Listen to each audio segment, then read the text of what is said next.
Love you. Howdy. Hello.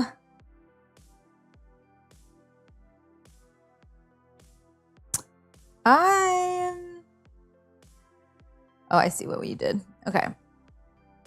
Hello. Welcome. Oh. That's funny. Yeah, today's the last day. Today's the last day to vote. I just put contacts in and I still can't see. Great. Welcome. Welcome everybody to today's cooking stream. What are we making? We're making cranberry-orange cream scones. Scones? Scones. I'll be interchanging the two, I'm sure, through the course of this live.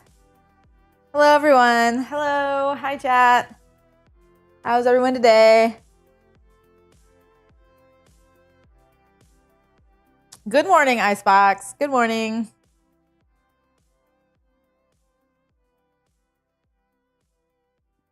Yeah, we're making scones. Oh, God. Nobody's noticing it. We're making scones, and I'm actually going to make the quote-end quote harder version of these scones.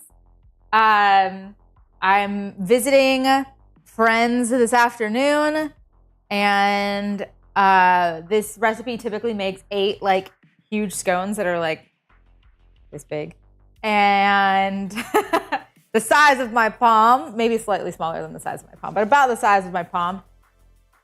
And because there are more than 8 people, I'm actually going to make the smaller versions of these. So I will be making 2 sets of 8, 16 smaller scones today. So you guys get to watch that. You get to watch me make the scones twice. Forgot to buy one ingredient? Oh no, which one did you forget? I might be able to help you. Dude, I need this contact to like get in place. I don't know what it is doing. Like I can see okay, but like things are slightly blurry. And I need that to not be a thing.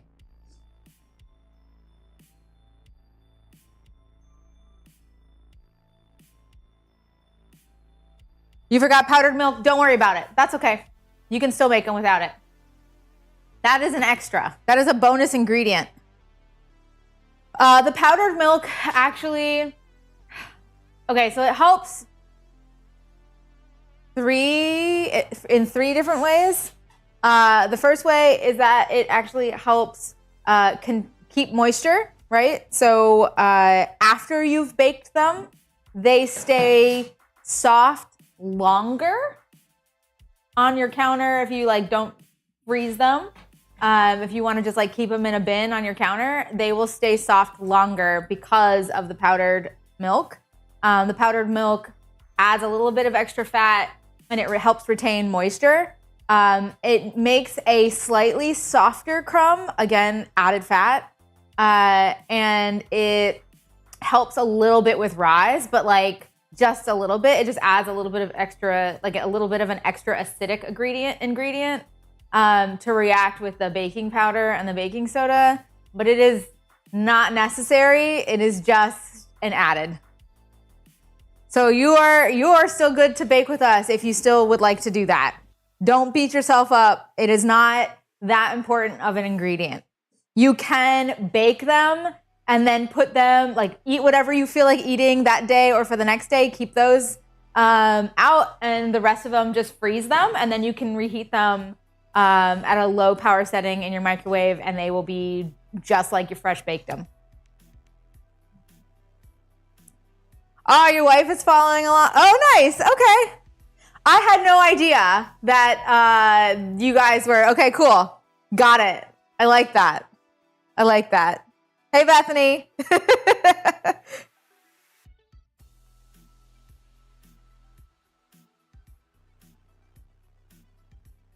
Just means you got to eat them faster. I see nothing wrong with this. Our secret's out. I didn't realize it is out. You doxed yourself just then. Not really, but like slightly.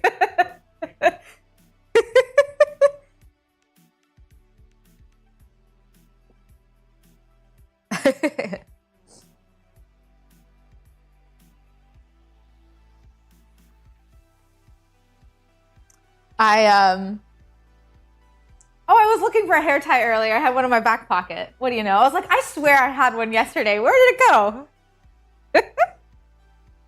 We're just gonna give this a couple more minutes. Let people get in here. If they're cooking with me, let them kind of like get ingredients out or not. Honestly, I chat quite a bit about ingredients as I'm doing things, and I know that it slows me down. So there's probably plenty of time for people to just kind of like follow along at a leisurely pace. Today, notwithstanding, I'm going to be talking about flour and baking powder and a whole host of other things. So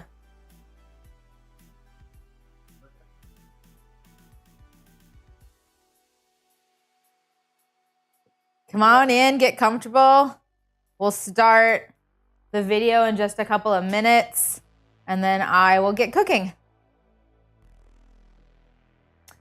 I wanted to look something up. Oh, that's what it was. Let's see. Hello. Here? No. Here? Icebox holding down the YouTube chat solo, any percent. Yep. Rota Lapis, welcome. Pile Driver, good evening, good morning, happy Sunday. Simple Tony. Oh, I don't know what that means. People have been voting in the Discord. Have I really? Yep, people.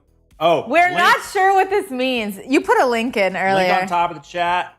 Click that link. Go vote for the ice cream with the blue background. Chicken Lord. Ice cream, blue background. Go vote for it.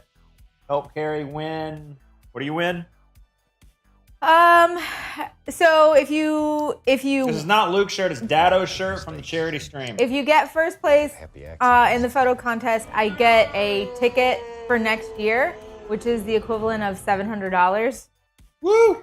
And then they also give you a space in a cooking class.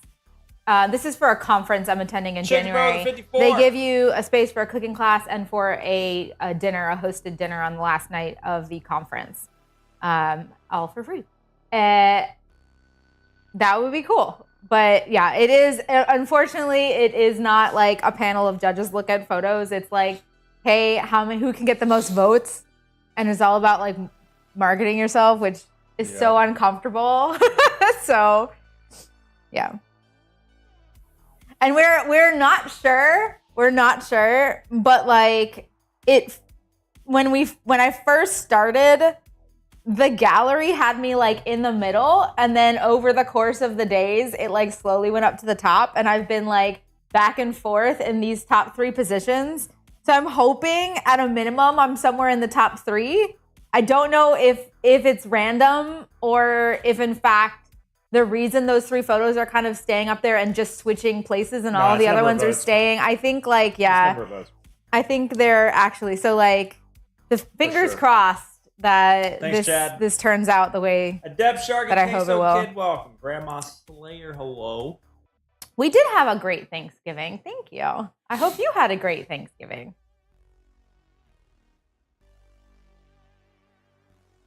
I just fumbled the ball of Thanksgiving. I should have brought my drone to my grandpa's. Oh, he would have loved that. Maybe next year, if he's still around. Maybe next year. Sure. Yeah.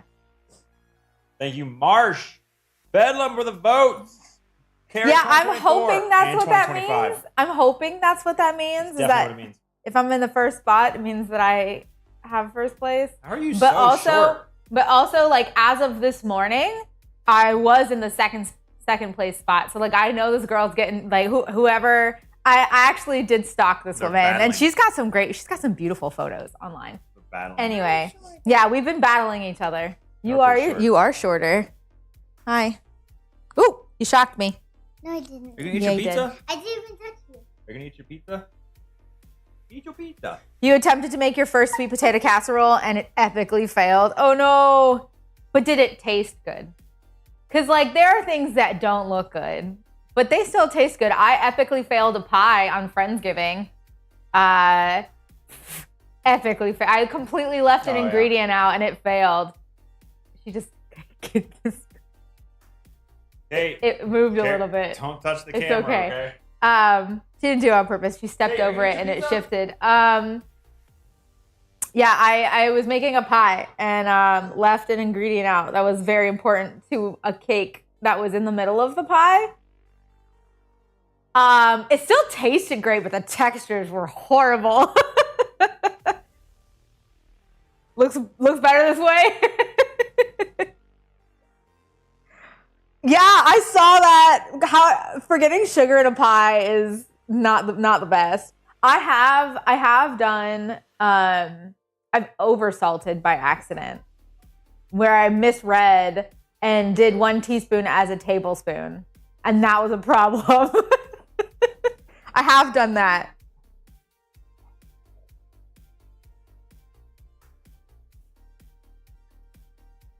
Too much salt in the tamales. No, tamales are so good though.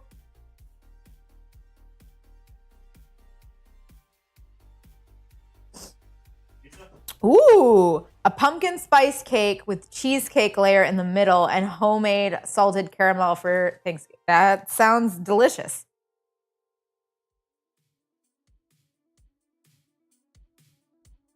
You did that with cookies and your youngest brother has not let you forget about the salty cookies. Oh no. What? It's not a sticker. It's a wine. It's a wine cutter. But I see your point and I'm going to move it. That's kind of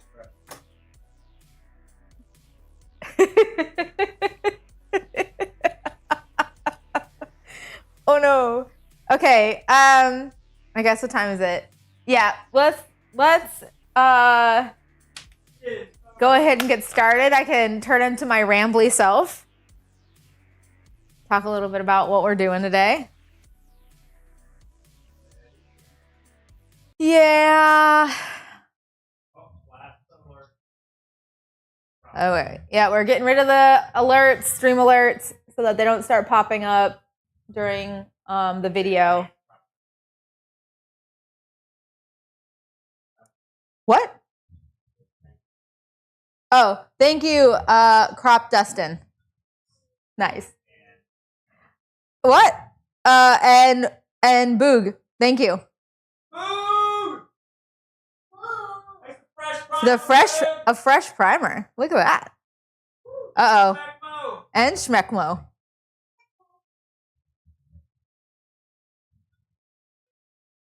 $36 months. Yep. Yeah, no dogs, no gripper cam during stream. Nope, not doing it.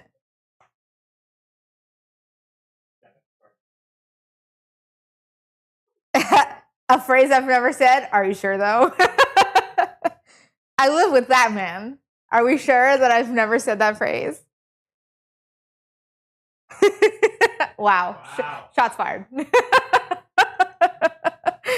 Oh no. I might have to take down the cardboard that you have up over that window. I keep thinking the refrigerator is open and I keep wanting to go over there. It surprises me every time I look up. The cardboard on the window. Is it that big of a difference? Oh, I see what you did. Okay.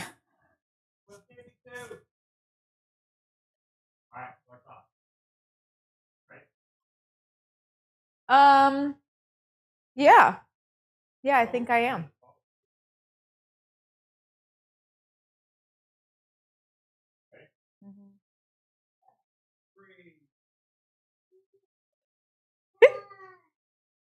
Hi, and welcome to the A Little Spoon Kitchen. Today we're going to be making cranberry-orange cream scones. This is a holiday favorite. Honestly, it's an all around the year favorite. I do, in fact, purchase bags and bags of cranberries when they go on sale after Thanksgiving so that I can keep them in my freezer and make these all the time. They're light and soft, and you get a little bit of the tang from the cranberry, little sugar, orange sugar topping, nice and crunchy. It's got a lot of different flavors, a lot of different textures, and all of them come together in what I think is a fantastic scone, if I do say so myself. I have done a couple of things with the ingredients that we will talk about as I am cooking, namely and mainly, I've got 00 flour instead of just regular all-purpose flour. Can you use all-purpose flour? Yes, you can. But I will explain a lot about why I changed up the type of flour that I use. I have some powdered milk in my scones as well. And then we're actually using a specific kind of baking powder, and I'll talk a little bit more about what I did with that. If you have purchased ingredients and you are cooking with me today for my cook-along, welcome. For anybody who is finding this video after the fact, this was previously alive. I am going to be talking to my chat over here on my computer. They are going to ask questions outside of the things that I am talking about. Hopefully, as you cook along, if you decide to cook along with me after this video is in a playlist and is no longer live, they might have answered or asked some questions that you have. And so it's not just me up here talking. There's a little bit more back and forth. And hopefully whatever pops into your head, somebody else asked, and I went ahead and I've already given you the response for that. If not, you can always comment underneath the video, and I am kind of following along and getting notified. If I see a comment, I will reply to you. So ask questions. Even if this isn't live, you are welcome to. That is A-okay. You can find the recipe. It is linked down below, but also if you, I do have the ingredients kind of listed, so you can follow along with the ingredients. Also, you can follow the link to my website.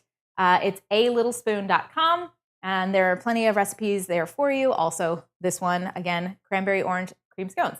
I would like to get started now, so let's do this. Now, the first thing in the recipe that was originally listed is the orange and like orange sugar topping, this orange zest with brown sugar. I'm actually going to cut the butter first just because I want to get it into the freezer as soon as possible. So I'm going to run and grab that real quick out of my refrigerator. And we are going to do a half a cup or 113 grams of a European style butter. I prefer European style butters to traditional American butters just because it doesn't have as much water in it. And so you get more fat, yay, more flavor, and richer scones than you would if you were using an American style butter. So we're going to go ahead and measure this out. This recipe makes 8 very large scones. Today I'm going to be actually shaping 16. So we're kind of taking the main dough, cutting it in half, and then turning that into 16 scones. I'm going to see some friends later, and I think it would be best if I made some smaller scones so they didn't have to eat whole ones. We're going to be good about that. So you'll get to see me shape these twice, which I figured would be helpful.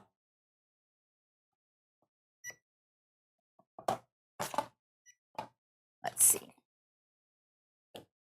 So basically what I'm doing, I'm going to cut this in half, get my correct weight, and then I'm going to put this directly into, I'm going to cut them into some smaller pieces. I'm going to put them in my freezer to get really chilly.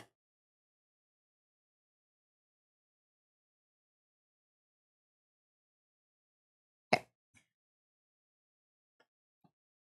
And that way when we put the flour, our dry ingredients, and our cold butter pieces together in a food processor later on,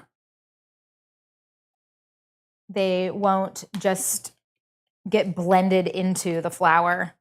And we'll have nice pieces of butter that are going to create pockets for steam. It's going to help with rise, and it's going to help with texture. So we want the butter as cold as possible. And the thing about European butter too is because it's got such a high fat content, it also stays softer almost at all times. Like I just took this out of the refrigerator and I can already kind of like push that and mess with it. So I want this to be in the freezer for as long as possible. Try to get it as cold as I can.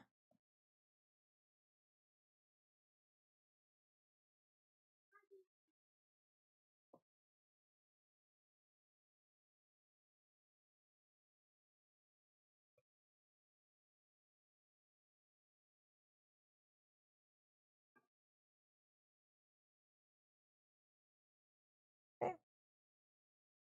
So now that we've got this cut up and kind of broken apart, it's okay if they're touching, like if the pieces of butter are touching, but you don't want them to be like completely stuck to each other because you want them to separate well into your flour. So you don't just have like one lump of butter rolling around, right? Okay. So we've got our butter. It's going to go right into my freezer.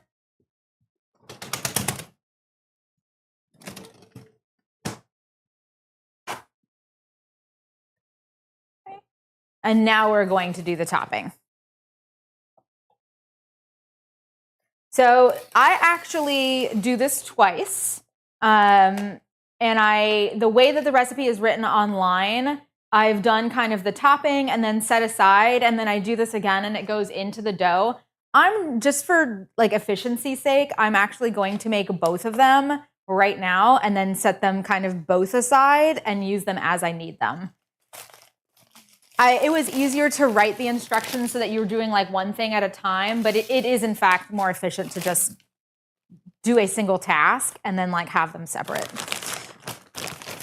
So the topping itself is going to do 1/4 cup, about 60 grams of brown sugar. It doesn't matter if it's light brown sugar. It doesn't matter if it's dark brown sugar.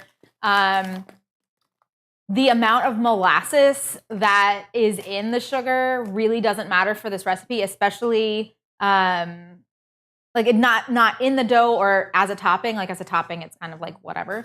So you really don't have to worry about what you grabbed if you got light or dark. It's not important. Just brown sugar is fine. And you're going to use about 1/4 cup for the topping. I think I already said that it was 60 grams. And we're going to zest a single orange. And I've just got these like kind of medium navel oranges. If you have like little satsumas or halos or clementines or whatever they're called, then you can maybe 2, 3 of those are about the same as this. Probably got 2, 2.5.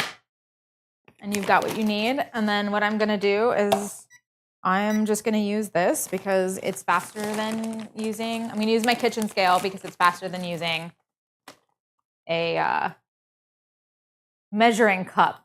There, we got it.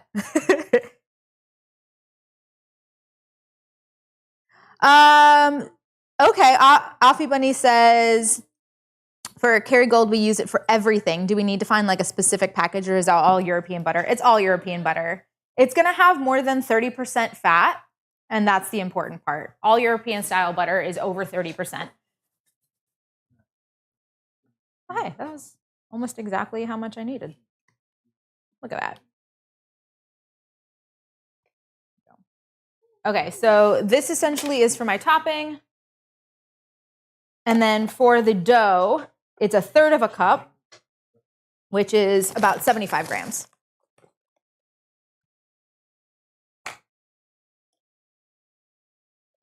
%, you have the same bowls.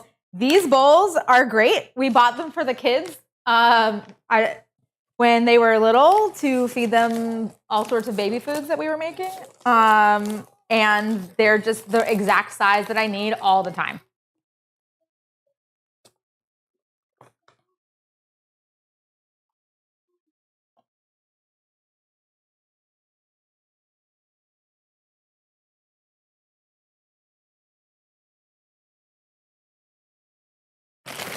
Okay.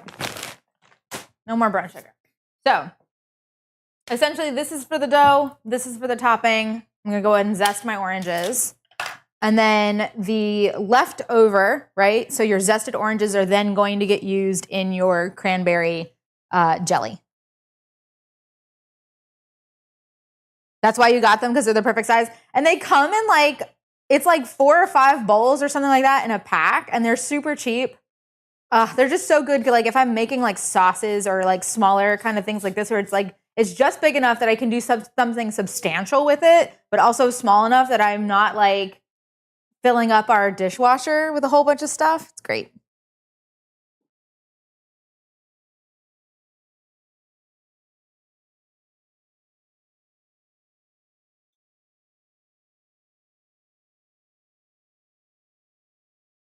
Essentially what we're doing here with the zest and the sugar, we're going to, I know you've probably seen it. If you bake and you're coming in here, if you're here with me in the live, or if you're finding this video at a later date and you bake quite often and you're doing things that include citrus, so like usually something with lemon, you'll probably see in like cakes and cookies and icings and stuff that people will do this, like other bloggers and stuff will do this, where they tell you to zest and then kind of rub the sugar and the zest together.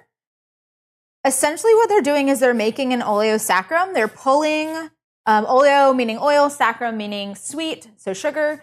Essentially what you're doing is you're pulling out all of the oils from the peel, from the skin of your citrus, and it just really gives a boost in flavor to the dough or the icing or whatever that you are making. It's just a quick way to do that. I would not recommend, I know I just said oleosaccharum, I would not recommend doing a traditional oleosaccharum like for cocktails this way. That you're supposed to have like full peels, just because this will actually start to turn bitter really fast if you're letting it break down into like a liquid. It doesn't hold up as well. If you're letting it sit and you're trying to get it into like a true oleosaccharum, having a full peel will retain its shape, and then you're just getting the oil instead of getting like the entire peel into what you're doing, because this like almost disintegrates, and then you get that kind of bitter taste, and that's not what we want. This is tons and tons of sugar with just a tad bit of zest, and it doesn't last long enough. It's getting baked into stuff, like it's not a huge deal. But for the oleosaccharum for the cocktails, it's like it's not the best way to do it. Do the whole peel. And I do have that as a recipe on the website at alittlespoon.com if you want to use oleosaccharum in cocktails or for other syrups or things like that. It's really good to make lemon oleosaccharum for lemonade. Oh my God, that's like the best lemonade.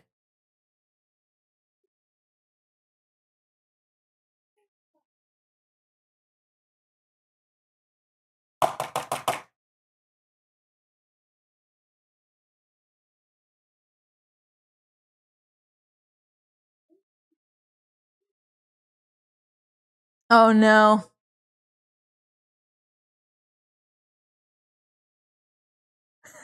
My son joined the YouTube chat. I also love lemonade. It's a favorite for sure.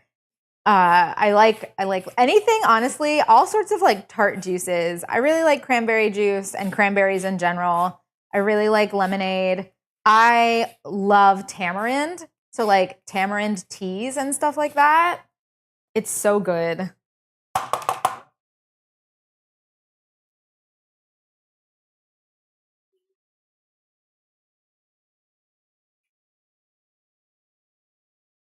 Trying real hard not to grate my fingers right now. This guy is getting slippery. Okay. So essentially what we're going to do now that we've got our zest and our brown sugar, we're going to kind of just take our fingers and we're going to massage the zest with the sugar and break up any clumps that you have in your brown sugar. I have quite a few. You're just going to kind of break that up. It will immediately start getting, this is not a word, Whatever. It'll start. No. Back. You're not allowed on here. Hey. Sorry, my daughter just tried to join us.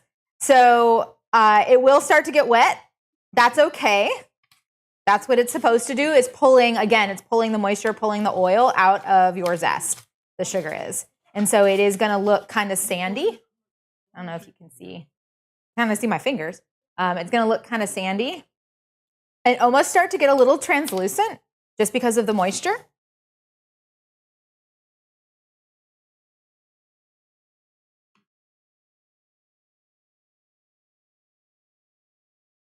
Okay.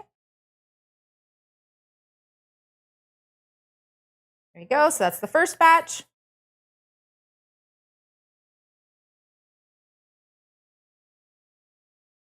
I totally don't. Which one of these weighs more? I forgot which one was the topping and which one is the...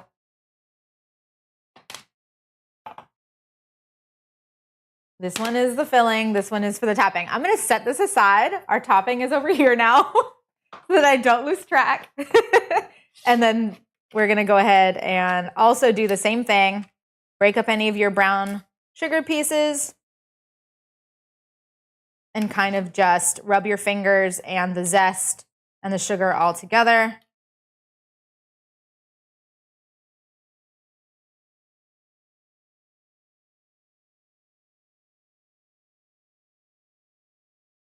Yes, I have. I've had a YouTube channel.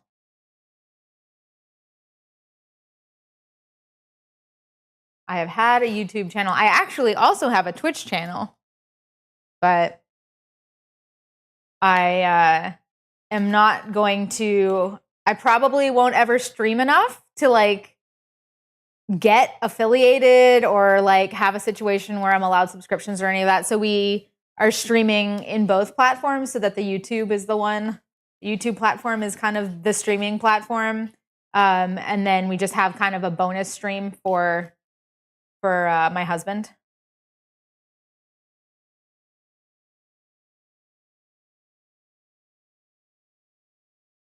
Does it really?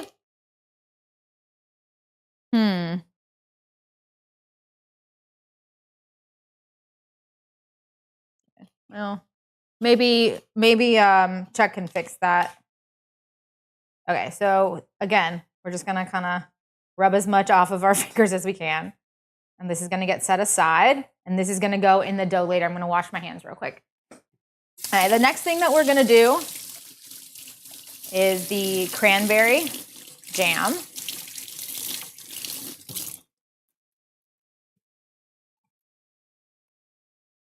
Okay.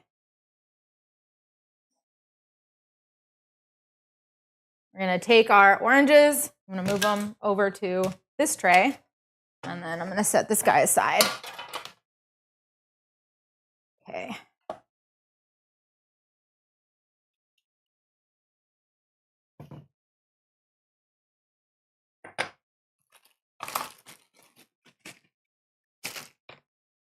Okay, so you're gonna need about 80 grams of cranberries, about 3/4 of a cup of cranberries.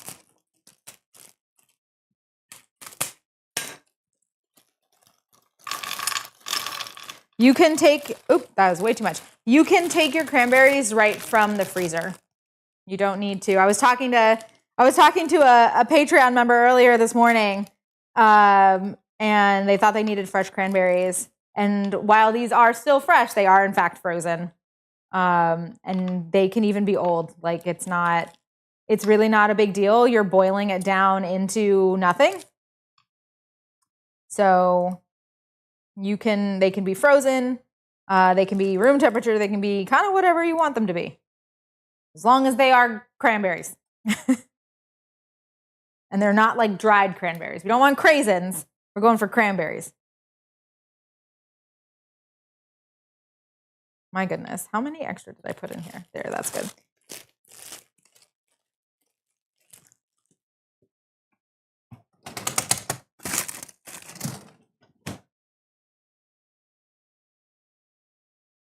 Okay, and then we're also going to need about 50 grams of orange. Now, let's talk about this. I I'm going to make, and I'll show you guys how to cut Supremes. Supremes. We're going with Supremes. I'm pretty sure it's Supremes, but we're gonna, whatever. It's fine. We'll say it exactly how it looks like it is spelled. And so we're gonna be doing those. I'll show you how to cut them. But if that's not your cup of tea, if you're like, I don't want to do this, you can, like I said earlier, the clementines or the tangerines or the satsumas or whatever, the really easy peel ones, you can just like peel them and put them in. Peel as much of the pith and all of the kind of little fibers and stuff like that off as you can, and those can kind of get put in.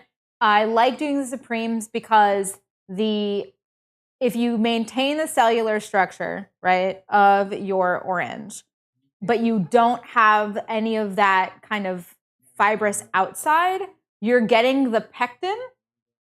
Stick with me. You're getting the pectin, but you're not getting the added texture of that skin outside.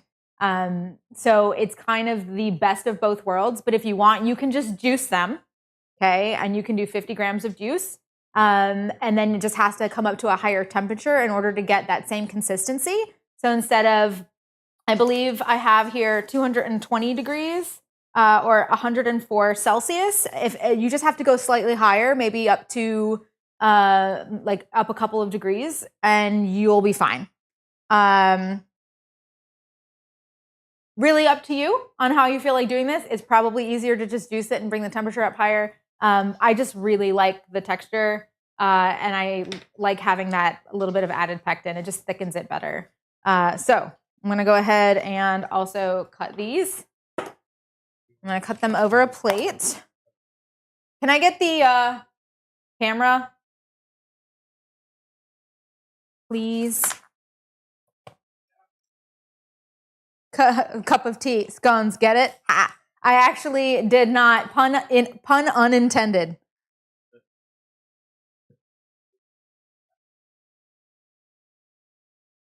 Okay, so basically what you want to do, I'll do this on the plate and then we'll measure it out in here. Basically what you want to do is you're going to cut the top until you can see where all of the slices kind of would start. I'll do a little bit more on that one. Okay, and then you're going to cut along the pith. So I'm basically taking my knife and I'm going to kind of just curve around, and I'm going to cut around from top to bottom. And you can do multiple cuts. It doesn't have to be perfection.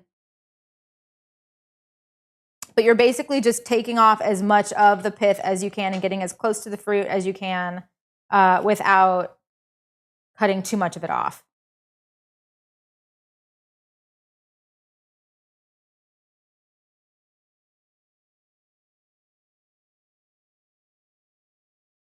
And you're just going to go all the way around. And if you have any extra little white spots, that's okay. Just slide your knife under them, cut them off. Kind of like using a peeler.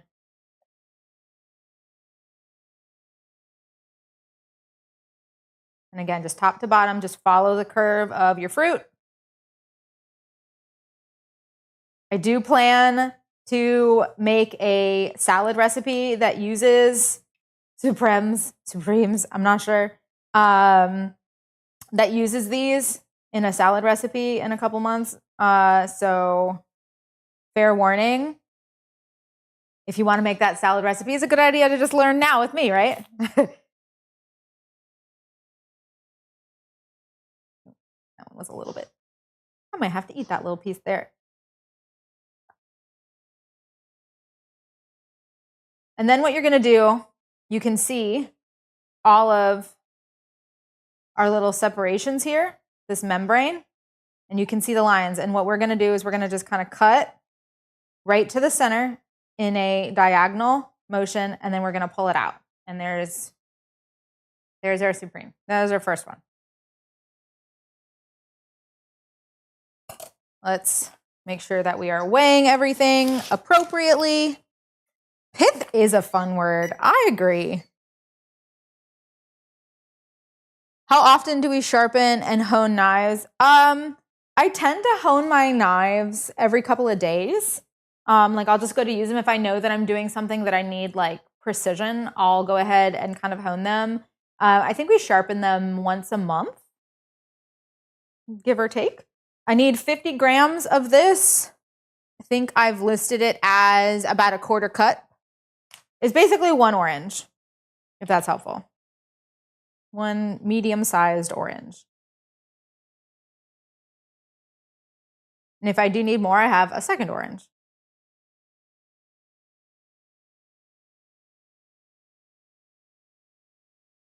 But yeah, you're just gonna go on either side of the membrane and just stay kind of in between each one each time, right? So I've done inside, inside, and then the same thing. So I'm gonna do inside, so to the left of the left membrane, to the right of the right membrane. And you're just gonna kind of go at an angle until you have that. It is not difficult. You can, in fact, do this. I promise. And then it looks super fancy and you boil it down into jam and nobody knows you even did all this hard work. But if you ever want to make a salad or something that looks really fancy,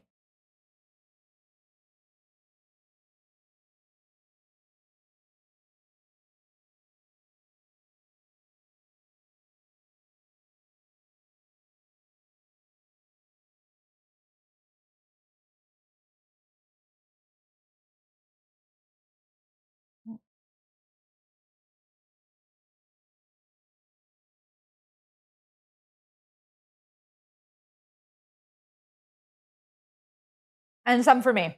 Chef tax.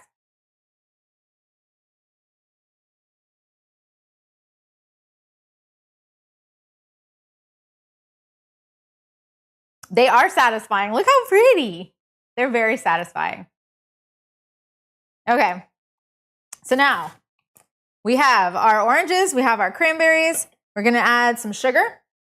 I'm going to do a half of a cup of refined sugar. So you're looking for your white sugar, white granulated sugar.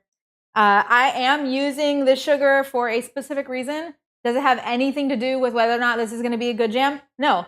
It is basically a flavor reason. If you like to use unrefined sugar and that's all you keep in your house, if you like turbinado or demerara or any of the other sugars, all of them are welcome. I just think you get a cleaner, sharper flavor when there is no like molasses or other kind of byproducts on the sugar.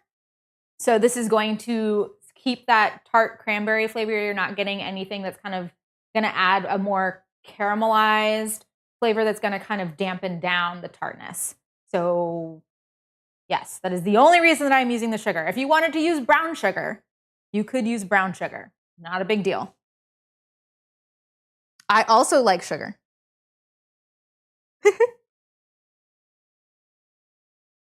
Okay, so this is a half a cup. Am I gonna do this? No. Nope, I'm not even gonna use a measuring cup. I know I could, but I'm not gonna. I'm just gonna weigh this out. So it's a half a cup, about 112 and a half grams of this sugar.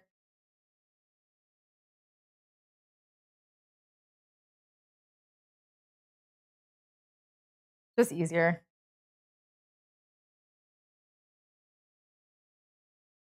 Okay.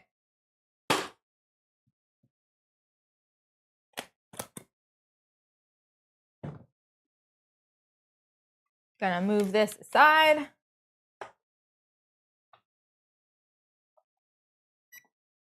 And we'll come back to this when we get to the dough. And I'm going to make some cranberry jam.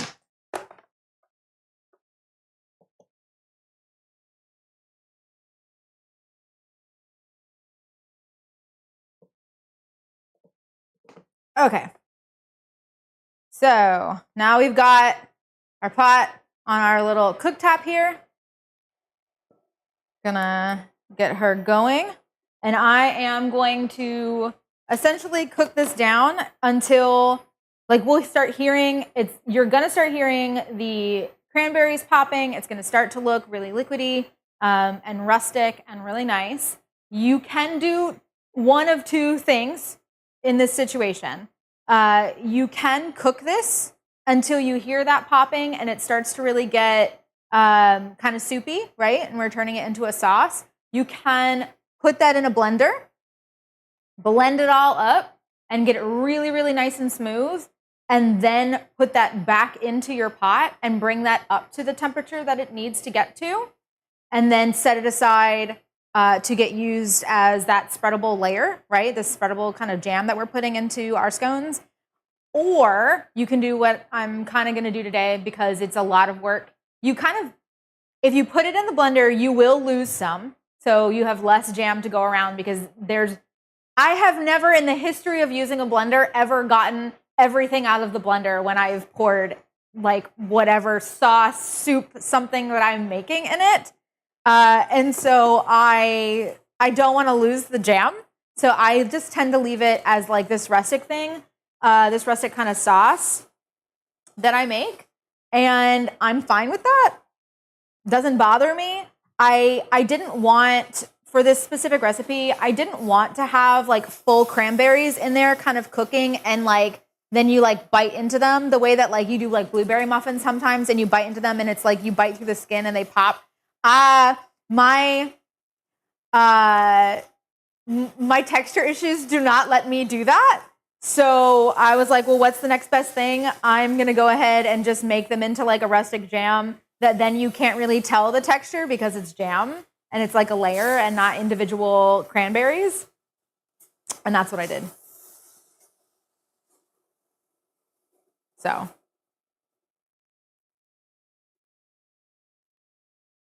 that is what I did.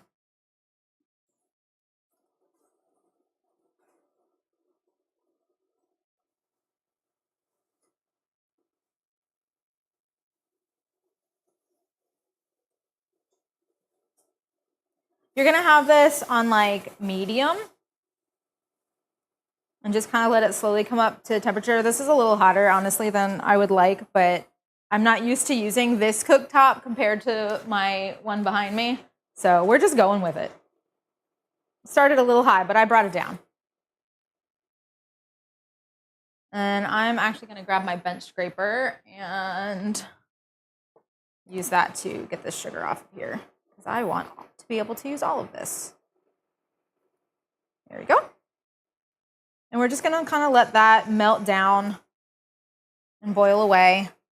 This is going to take some time. It takes like somewhere between 5 and 15 minutes depending on how like crazy you get, how crazy fast you're trying to make it happen.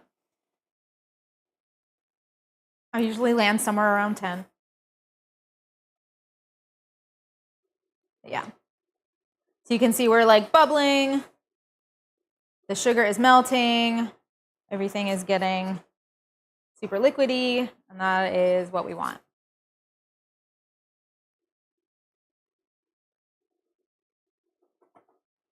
Very festive, right? It smells really good already, to be honest. If you do, like I said earlier, if you do want to mellow this out, like if cranberry is maybe a little too strong of a flavor for you, even with the orange and the sugar, you can, like I said earlier, use a different kind of sugar. You can also add some vanilla. That would also be helpful.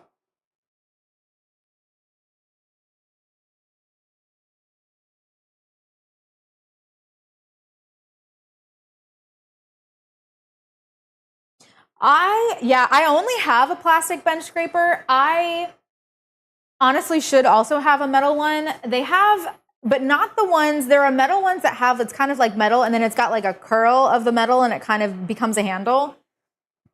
I don't like those because then you're only kind of gripping on one side and it's a little awkward. The metal bench scrapers that have just like the wood block on top, excellent. They're great for cutting. So like if you're cutting butter into pastry, or if you're just trying to like mix without using your hands, or if you're like literally cutting like gnocchi or something like that, they're great. Like metal just has a nice edge. And make sure you are looking at the edge of your bench scraper. The finer the edge, the better that you're going to have. But my preference in bench scrapers is a plastic one. I like that they're flexible. I like that I can move them around. They work for almost everything. They're not great. They're not great for cutting, but they're great for everything else. So I do prefer the plastic one. But if I had everything in my kitchen, then there would probably be a second bench scraper that was a metal one. You could also add some cinnamon. You could.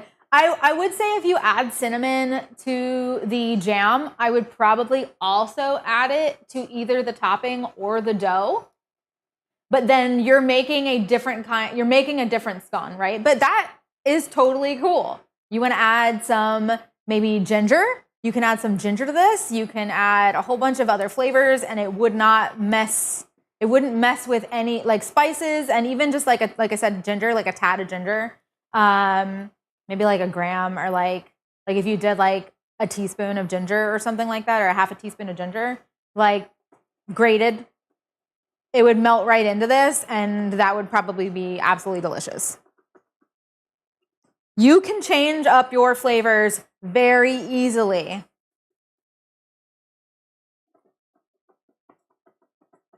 You could do a blueberry lemon scone and have a lemon sugared topping and blueberry and lemon situation here. Do the same thing. You'd be good to go. Oh, a wooden bench scraper. That's also flexible. That's cool. I have never seen one of those in my life.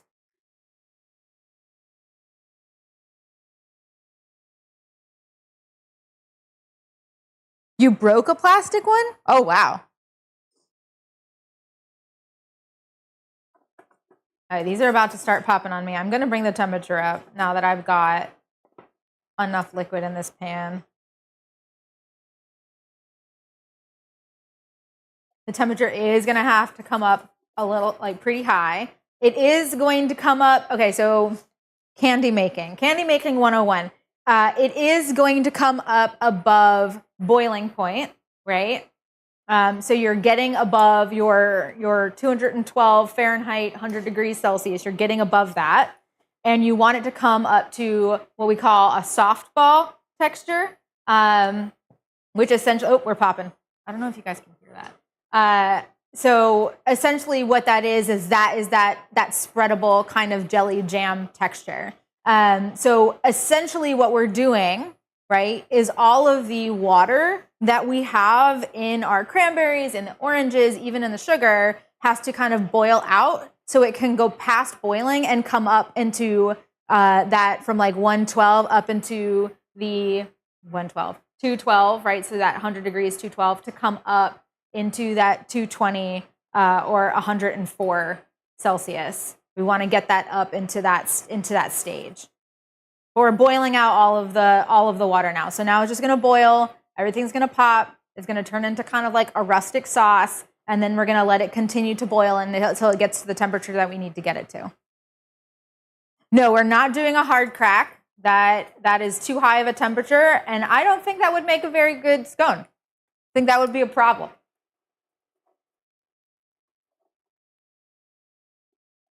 Yeah, it's trying to think. You have it's softball and then hardball, which is like the temperature of like a caramel candy kind of a thing, where it's like you're not spreadable but still really soft.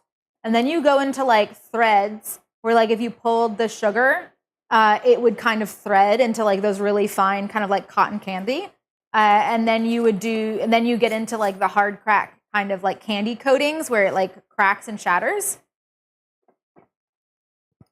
There's a lot of different categories. I just don't know them all.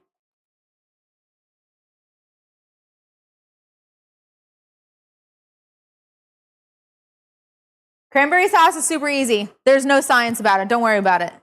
It's so easy. I'll post it somewhere, maybe in another Discord or something like that. I have a cranberry sauce recipe, and it's super easy. It's basically this. Who are we kidding?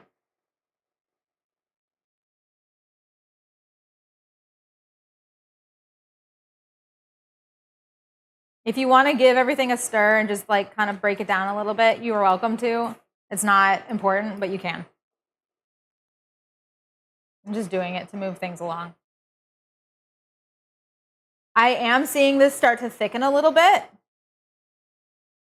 So I feel like we're getting to a relatively good temperature, which is kind of why I started helping this along. Let me check my temperature. If you want to test, here, let me grab out one of these guys. If you want to test whether or not you're at the point that you need to be at, you can get a really cold plate and stick it, or like a plate and stick it in your freezer, and then pull that out. And you would basically drop some of this onto a really cold plate. I'm just putting a ice pack on my countertop so that it gets nice and cold.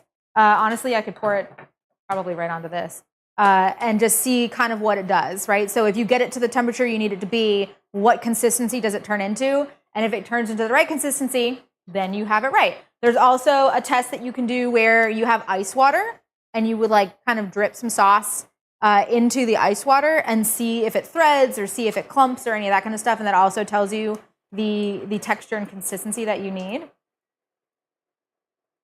We are there. Okay, 220. We hit it.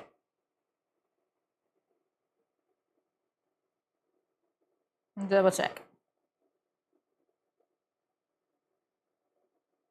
Yeah. Okay.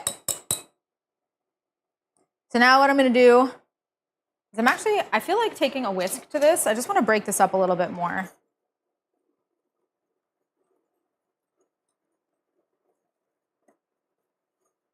Because I've got something that's like super rustic right now. If I really wanted this to be like really broken up, I could also get like an immersion blender and do like a stick blender situation. But essentially what I'm doing is I'm just gonna break this up a little bit with this whisk.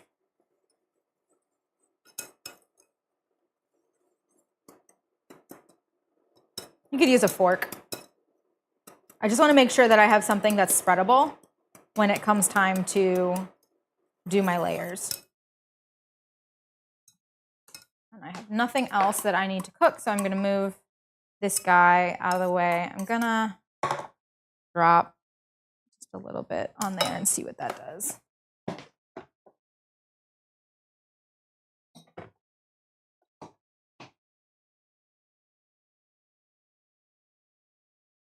Yeah. Yum.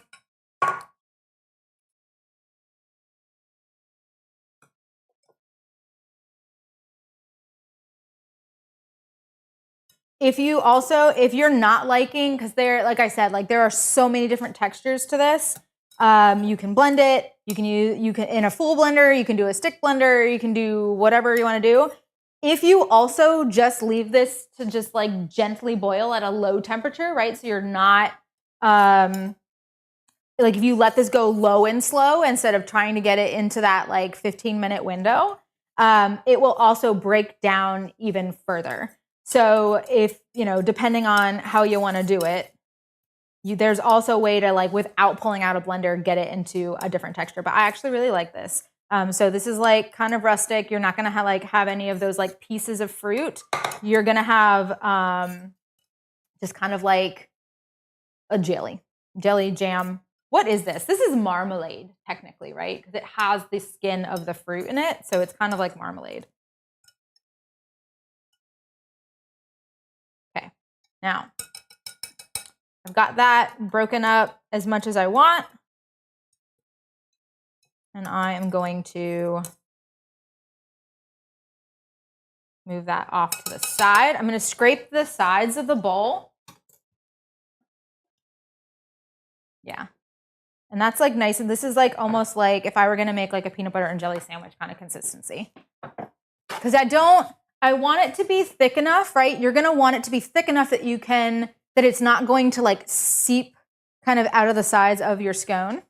But you want it to be thin enough that you can spread it.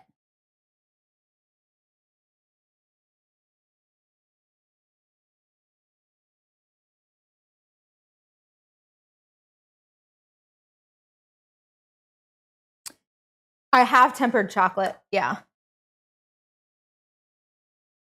It's super precise. And each chocolate, like depending on the amount of cocoa butter you have, like the chocolate it's like a different temperature for each one. So you have to like really be precise with it. Yeah, the thing about cranberry sauce, do I do this? Okay, so hold on. I'm going off script. Oh no. I have cranberry sauce in the refrigerator that's left over. The thing about cranberries and then also citrus is they have a lot of pectin. And so even if you're not bringing it up to a temperature, like this is the consistency of like a cranberry sauce. If you're not paying attention to texture or temperature and all you're doing is getting the cranberries to like pop.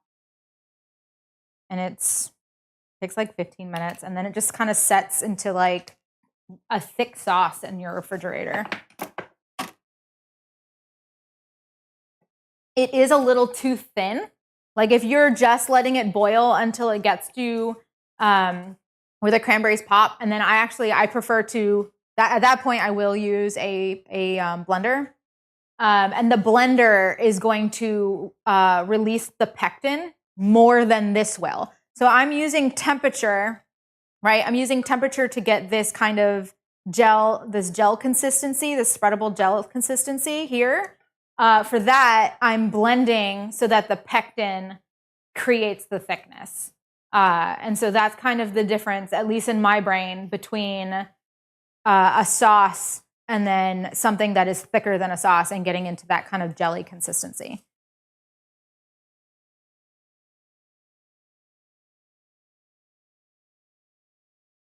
Okay, moving on. Moving on. I've got my topping set aside. I'm going to set this guy aside. I'm going to let it cool. And we're going to get into the dough. So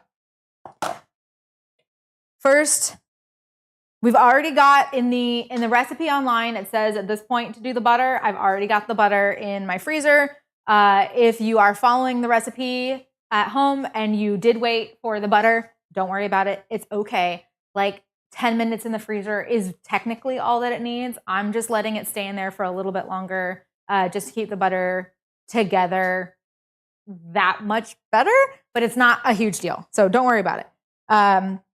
We're going to kind of set up our wet and our dry ingredients. I'm going to get another bowl.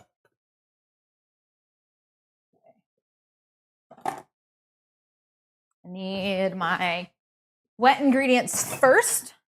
We've got some cream and some sour cream. I like the tanginess of the sour cream. It's mainly why I'm using it. And it just adds a little bit of lightness and a little bit more acidity, right? So you get a little bit more rise than you would if it was like just cream. Okay. So we're going to do 2/3 of a cup, which is about 160 milliliters or 170 grams of heavy whipping cream or double cream. I'm not entirely sure what it's called in Europe. I think it's double cream. In the States, it's just whipping cream or heavy whipping cream. As long as it's got that high fat content and you can use it to make a whipped cream, that's what you need. I said what? What did I say? 170 grams. Okay. Okay.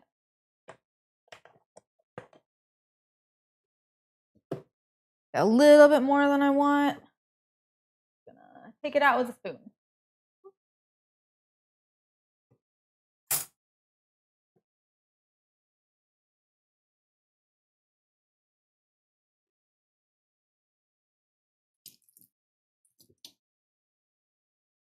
Okay.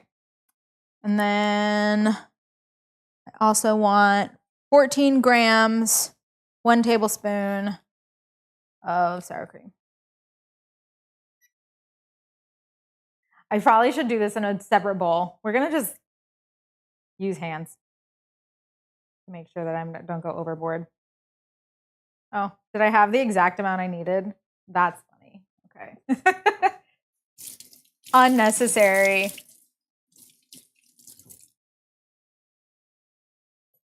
Okay. I'm going to, I used my whisk already. I'm going to get another whisk.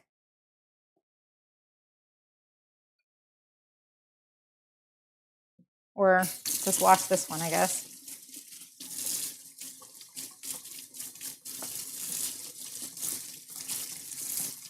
And we're just going to whisk these ingredients together a little at a time until they're incorporated. So the thing about scone dough is that it comes together really, really fast, and it's difficult to try to incorporate each ingredient separately as they get added. So you kind of incorporate really well all your dry ingredients, incorporate really well all your wet ingredients, and then everything gets mixed together after those have been incorporated separately. There's not enough time to be like, okay, we're gonna cream butter and sugar, just like, like cookies, right? You cream butter and sugar, and then you add the eggs, and then you add this, and then you add that. Or for like cakes, it's not like that. It's a very, very quick situation. And so you don't have time to like incorporate each individual ingredient. You kind of do them in groups and then combine them separately.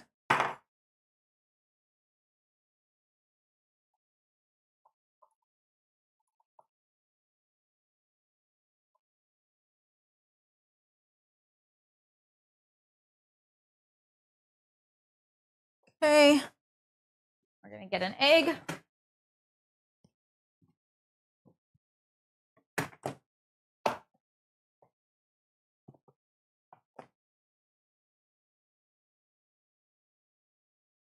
And I'm not going to try to be fancy and do this one-handed. We're just going to like crack an egg. Not doing it.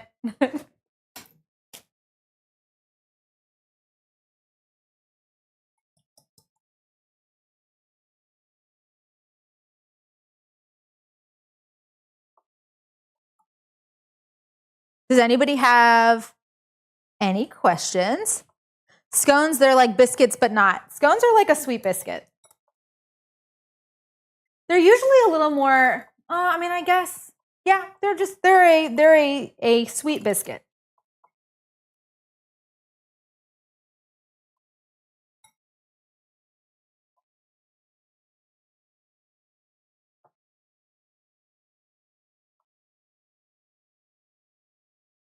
Okay, and then we need a tablespoon of orange juice. For the sour cream, it was 1 tablespoon, which is about 14 grams. I'm actually going to slice this sucker in half and do a little squeeze. Probably could just, honestly. We're going to do this an easy way. Okay, so for those of you who are cooking with me, because I know there are several of you today, I'm just going to make this easy on myself and not have to deal with the seeds. So I cut the bottom of my orange off, and then I'm going to cut kind of like you would cut an apple, right? When you cut around the seeds, you cut around the core of an apple. I'm just going to cut one of the sides off. And then I have squeezable citrus with no seeds. I only need a tablespoon, so we're going to go ahead and we're going to just squeeze right into our measuring spoon.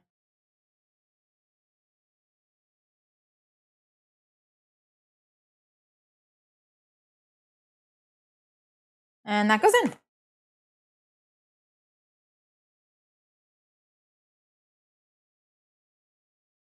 You're looking for about, I said 1 tablespoon, so that's 15 milliliters. It's about 15.5 grams if you're going by weight, if you're still using your kitchen scale. This gets set aside. So now we have our wet ingredients, and we're going to do our dry ingredients. And actually, I'm going to do my dry ingredients. This is what it's going to get mixed in. I'm going to do it in my food processor.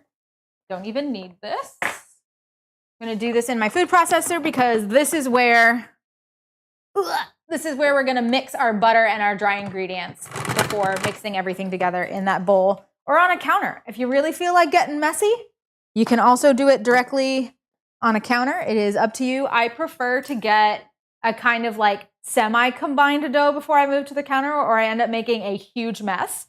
And I'm trying to avoid that today.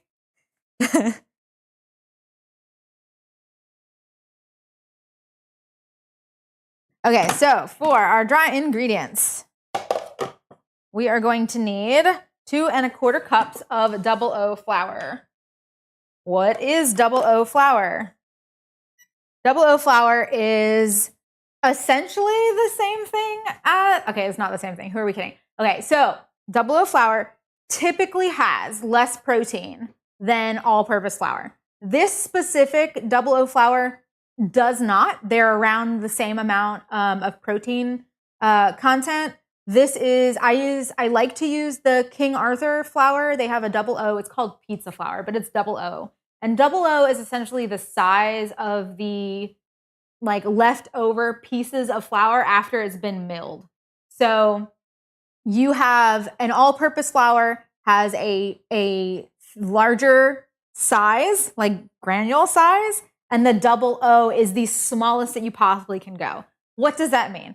That means that it's going to hydrate better and faster. It's going to retain moisture longer, and it is also going to be, it's going to end up being softer because it's got about the same amount of protein, but typically double O has slightly less protein in it. So it's typically somewhere between like 9 and 11. I think this is like 10. This is like 10.5%. All-purpose flour is usually between 10 and 11%.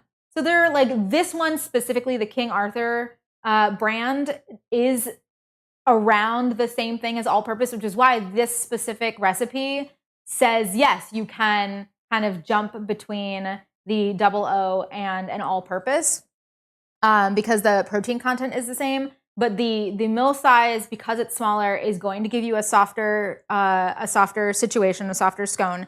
But also, the cool thing about double O is that it's typically made with a soft wheat. So all-purpose flours are made with hard wheat, with a winter wheat, which is drier and does give a harder crumb, and the double O does not.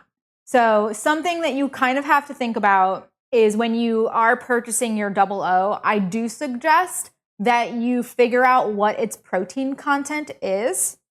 I did, in fact, I made these once with White Lily. White Lily is another brand of flour, and it is meant for biscuits. Hey, it's meant for like buttermilk biscuits, so the Southern style, kind of like American Southern scone, for lack of better terminology.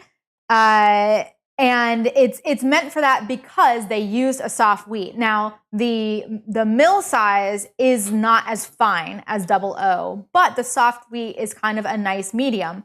However, it's also around like 8 or 9% protein, which means these scones get almost a cakey texture, like they're super, super light.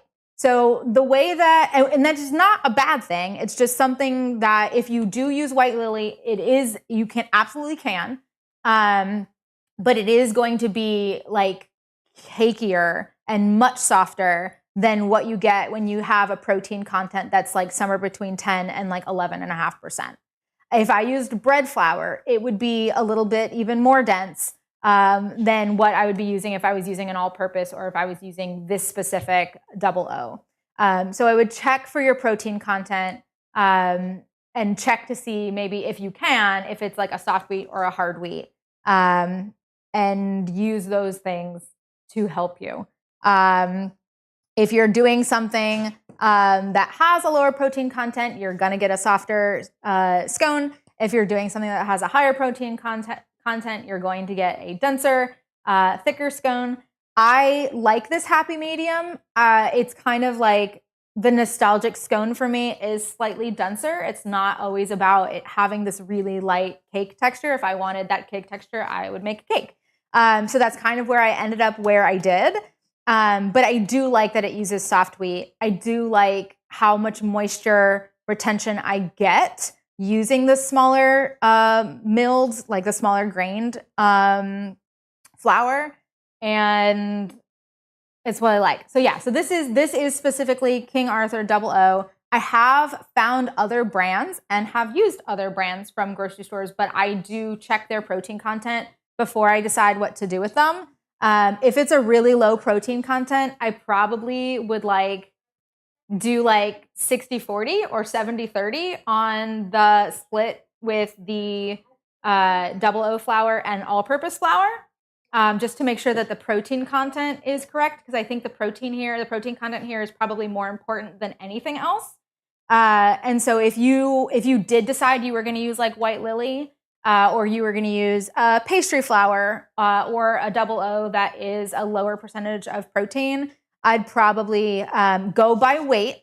So you can use, I wouldn't do this by measuring by volume. But if you wanted to break it up and do 60% or 70% Double O with that lower protein, and then go to a regular all-purpose flour and do a 40% or a 30%, just figure out what those grams are and do that by percentages, and then you have something that's going to be closer to using the King Arthur. If you can't find it, just FYI. You like a bit of chew to your scone. I do too. I agree. Okay, so this is 2 1/4 cups of the Double O flour that I have, and that's about 288 grams. So we're gonna go ahead and measure this out. I know I just talked a lot. If that was not clear, please ask questions and I will attempt to clarify. Sometimes it's easier to answer questions than come up with them in your head and then try to respond to something. Right? It's always easier to edit than it is to write. Basically where we are. Come on. 2. Almost there. Oh, come on. It's just chilling. There. That's good enough. Okay. Was I ever a pro cook? No. Nope. This is good old-fashioned research and cooking since you were a kid with your family. All this talk about Double O flour makes you want to watch GoldenEye. Nice.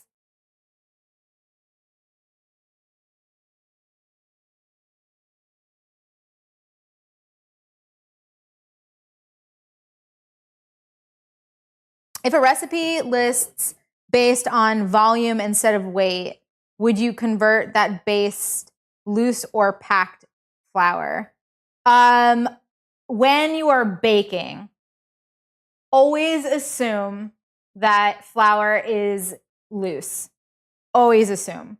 And essentially what you're going to do, if they don't give it by grams and they're only giving it by volume, what you're going to do, I don't really have, we're just going to figure out. Let me get a small bowl and I'll demonstrate here. For those of you who are cooking along with me, I did tell you that you are going to be able to go at a leisurely pace, did I not? I said it would be fine. It is fine. For anybody that is cooking with me, are we at a good place? We're not going too fast. Everybody's following along pretty well. We're good. Just making sure. And what you're going to do, okay? You're going to aerate this. Kind of just scoop it around. You can use a whisk if you really want to. And you're going to get, say I want to do, it says use 1/3 of a cup. You've got 1/3 of a cup here. I got too much stuff in front of me. Let's make some room here. There. Okay. You're going to pour over your bag, your container, whatever you have, and you're just kind of going to scoop and pour. Lightly pour over the top of it. And you're going to take the back of a knife, and then this is your scoop. This is your 1/3. If you do this and scoop in like this, and then level, and this is your scoop, this feels heavier. You can have up to 30% more flour in here than you actually need for the recipe. I don't know why I mean, I don't even put it in my recipes, but I do list the grams. So I feel like that's kind of my out, right? But every baking recipe should say whether or not it is like a loose or packed or scooped or sifted flour or whatever that is, because it can mean very different things. And a lot of bakers just they don't explain that there's a technique. They don't say that there's anything different, but there is in fact something different. I do know a couple of bakers that will tell you to take a whisk to the flour to aerate it and then scoop in that. I think you can do that, but there's still some compression there. In my opinion, scooping with one and pouring into the other and kind of just like gently kind of shaking it in is going to give you the least compact amount of flour in your measuring cup, and then leveling it off and using that as your scoop. I think is the best way, in my opinion, to do it. But I mean, part of the problem too is like, and this is with anything, right? This is with anything with baking and cooking, is you have to have the experience to know what you're looking for. So like you can follow a recipe to a T, but if there's not instructions that give you like descriptions of what you're supposed to be smelling, what you're supposed to be looking for, what is the texture supposed to feel like or look like, it's really hard to know what you're shooting for. And then you go to make it and something might be too soft or have like too much flour in it. And then it's like, you're like, why is it like not very malleable or not sticky, right? If you were like, it should be a sticky dough and you're like, well, mine's not. It's probably because there was like too much flour in it.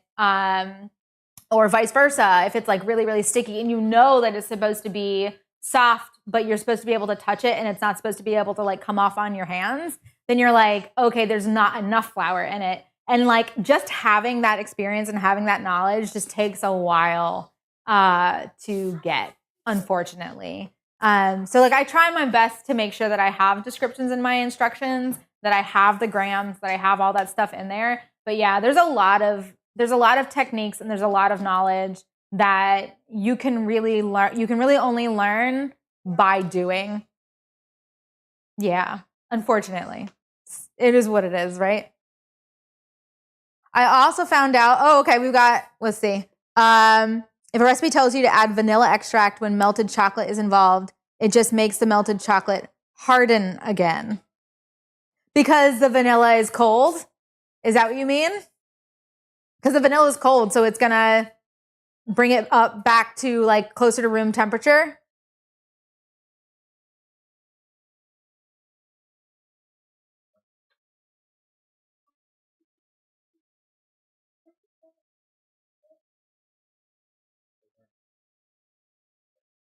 You're having an issue. Oh, okay, here, let's see. I was stirring and then scooping from the container. I didn't know to pour into another cup. So if you're weighing flour, 1 cup is somewhere between 125 and 132 grams. One cup by volume of flour.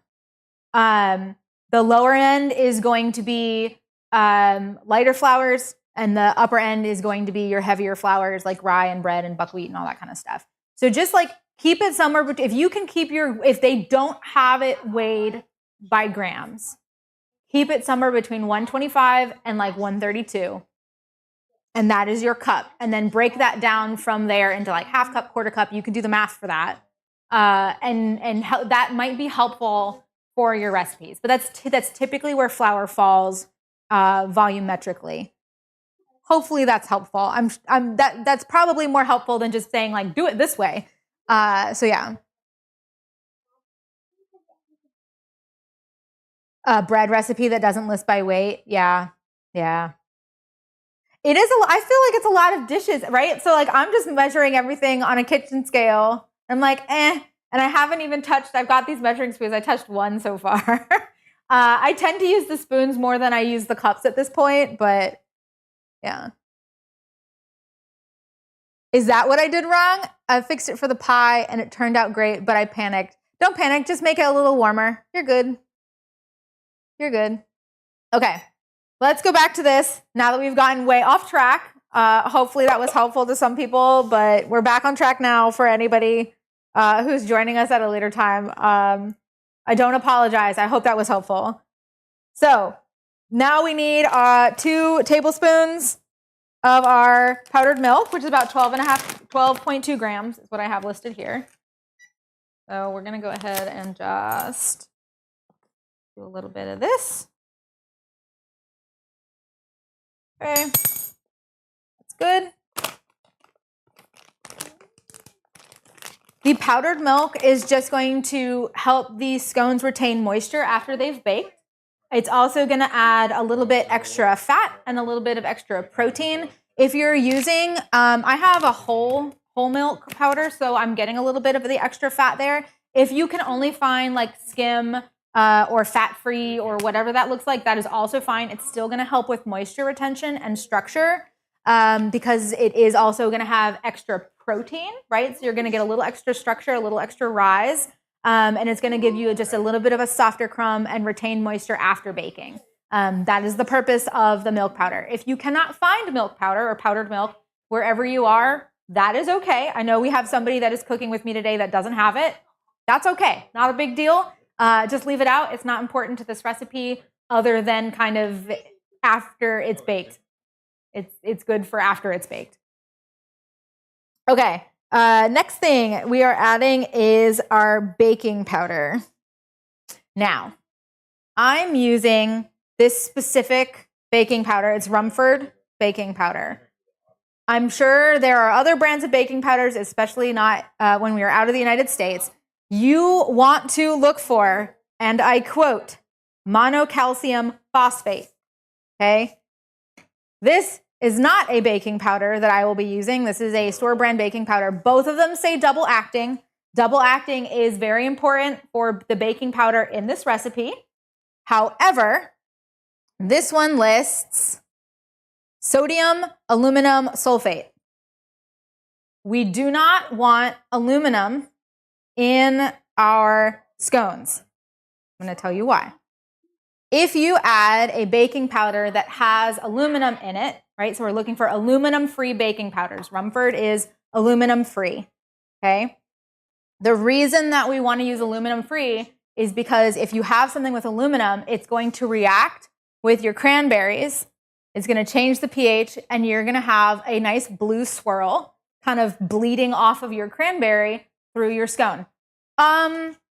Is that a horrible thing? Not really. Visually, it's not beautiful to have like blue, this like weird blue gray color in your scone. Like, what is that? It could also develop a bit of a metallic taste because of the chemical reaction there. Have I experienced that metallic taste?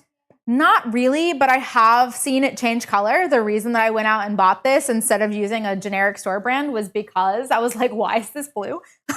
What's going on here? What's all this, please? And so then I did a bunch of research and was like, oh, no aluminum, right? So we're looking for double acting, aluminum-free baking powder. It basically changes the pH wherever the baking powder that has aluminum in it hits the cranberry and the citrus. Particularly is the cranberry. It reacts. There's a chemical reaction there, and then it changes color because it changes pH. So if you think about if you've ever had like cabbage, right? And you can change the pH of like cabbage. If you like change the pH of like whatever liquid it's in and you make it more acidic, it turns like a bright pink color. Or if you add something that's basic to it, something that's alkaline, then it's going to turn it to like a blue-green color. It's kind of doing that. The aluminum is increasing the pH and it's making it turn a little blue. That's what it is. It shouldn't technically mess with the flavor. It could mess with the flavor if there's enough baking powder. But it shouldn't technically mess with flavor. It's just a visual thing. And if you're sharing this with people or it's a Christmas something and you're baking it for whatever and it's not just for you, just know that if you do have aluminum in your baking powder, that you might have some random blue in your scones. I didn't want that, so this. Food science. Yeah, if you've ever, I guess it's kind of popular now to do cocktails, right? Where you have the butterfly pea flower or like Empress. Empress does that. Empress gin, where like when you add lemon juice to it and it turns from like a deep purple indigo color into that like really bright like fuchsia or magenta or whatever other like colored pink something, purpley pink that we're using. It changes the colors, and that's because you're changing the pH of that drink. And butterfly pea flower also does that. That's a super popular thing. Spirulina is another thing that's like blue, but if you like make whatever you have it in more acidic, it will also change color. There's like a bunch of that going around now where it's like, ooh, pretty, you know, like, or you get like an ombre kind of thing through the cocktail. If you add, like, you do like a floater of lemon and it like changes it in like an ombre situation. It's like really big to do that now, but that's why it's changing. It's because you're changing the pH. Okay, this needs, let's see, 2.5 teaspoons, 6.5 grams of the aluminum-free double-acting baking powder. There's so many words there. That's a really long title for some baking powder. I'm gonna be honest. Okay.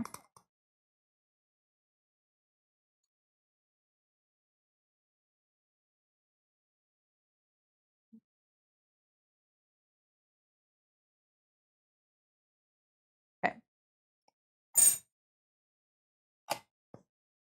And then we're also going to need just a tad of baking soda. This is just gonna give it some lift. Scones happen pretty quickly. The dough comes together pretty quickly. You're shaping it pretty quickly. You're getting it, I guess, like I'm tossing it into a freezer to chill the butter a little bit, but essentially it's getting baked pretty quickly. And between the baking soda and the baking powder, you're in a good place. So anyway, this needs 3.2 grams or half a teaspoon of baking soda or bicarbonate of soda, bicarb soda, whatever you want to call it.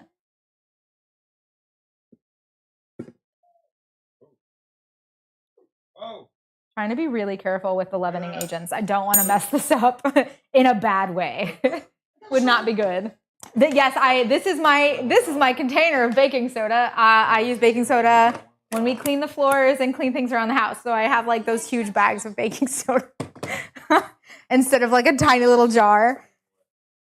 And then we're gonna do half a teaspoon of kosher salt. I use Diamond Crystal kosher salt. If you are using a different brand of salt, please do it by weight. The salt granules, right? The crystalline structure of your salt determines how salty your salt is. Diamond Crystal kosher salt is flakier than, like, say, Morton salt. And so if you do, it's kind of the same thing as flour. If you do a teaspoon of Diamond Crystal kosher salt and a teaspoon of Morton salt has a more condensed structure, and it will be saltier. Whatever your food is will be saltier than if you use Diamond Crystal kosher salt versus the Morton salt. I do believe that I have listed in my ingredients Diamond Crystal kosher salt, just because oversalting things is not fun if you do that. So yeah, that is listed. I want to make sure that we are clear on that. Go by weight with salt as well, not just flour. Hey. Okay, I need 1.4 grams or a half of a teaspoon.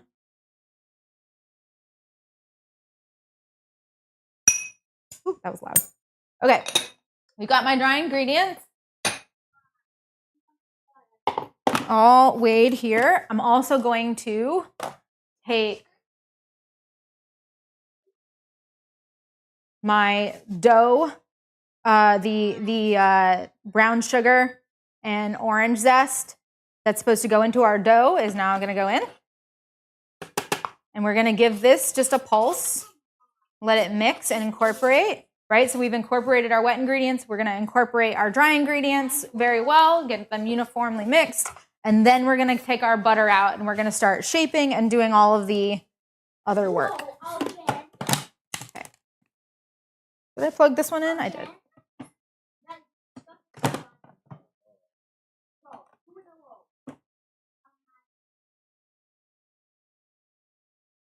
A baking powder with as many titles as Khaleesi. I really like that.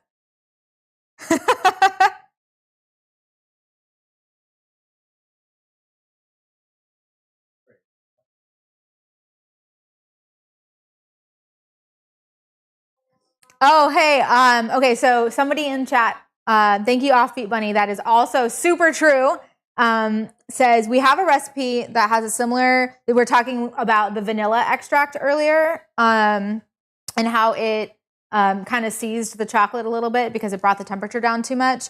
But they said we have a recipe that has similar steps. You warm the vanilla extract by pouring hot water from a kettle into one dish and then putting the extract in a smaller dish and kind of like nesting it, right? But they say whatever you do not microwave or overheat the extract, it ruins the flavor. And that is true. And that is why whenever you see recipes like caramel, right? If you make a caramel, you make the caramel and then the vanilla gets added after. You're whisking the vanilla and salt and other things in after, because if it overheats, then it messes with the flavor. So that is also very important, yes. But somehow we can bake it, right?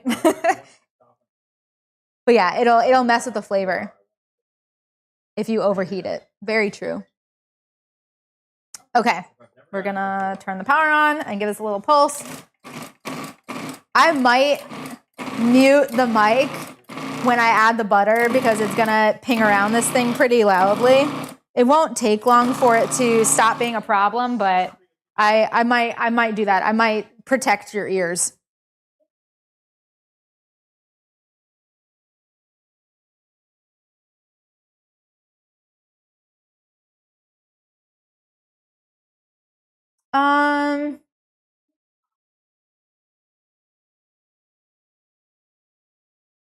Mark, what do you mean?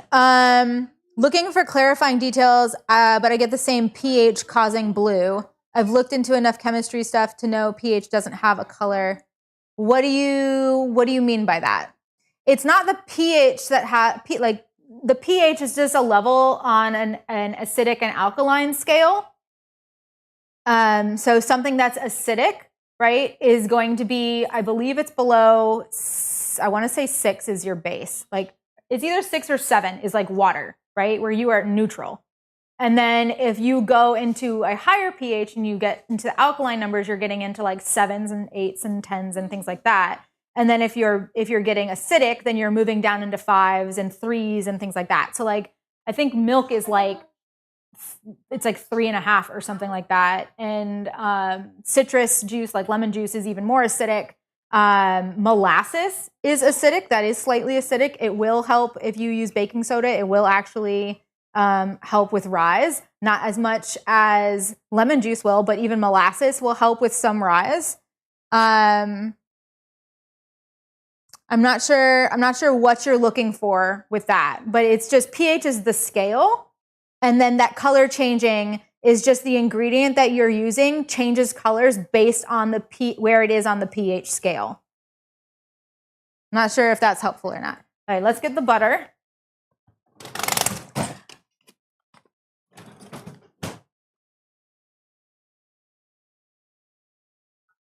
Okay. I'm gonna start pulling my stuff. Now that I've done all of my weighing and measuring, I'm gonna clear my space just a little bit.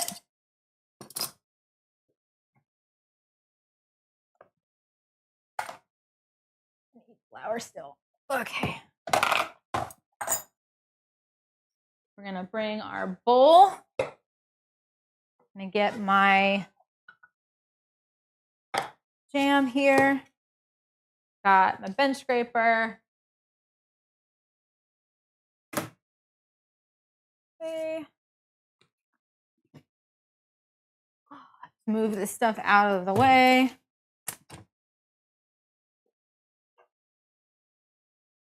Keep out your heavy cream. If you're putting stuff away with me, keep the heavy cream out. You need it. You're not done with that yet.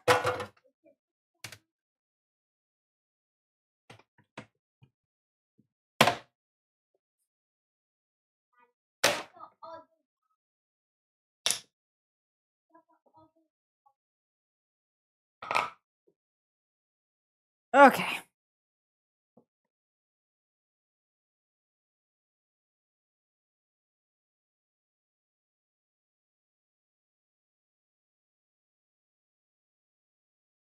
Garlic also turns itself blue, but it only turns itself blue if you're using an acid before you've cooked it.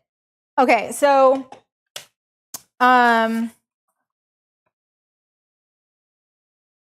you're looking for Mark, you're looking for the word anthocyanin. ANTHOCYANIN. Anthocyanins are the chemical component, right? It's your molecule, compound, whatever it is, that reacts to pH. So anything that has that is going to react and color.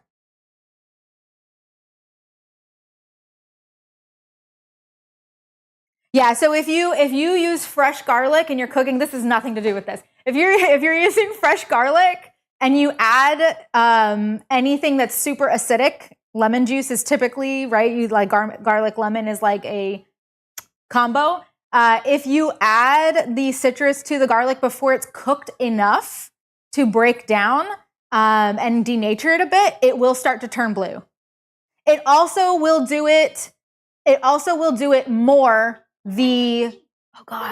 I don't remember if it's like the fresher the garlic or the older the garlic. One of those is also something that like it may not happen all the time, but it's like if your garlic is like really fresh or really old, you'd have to look that up. Like I don't know which one it is, but one of those things will like increase the probability of that blue happening.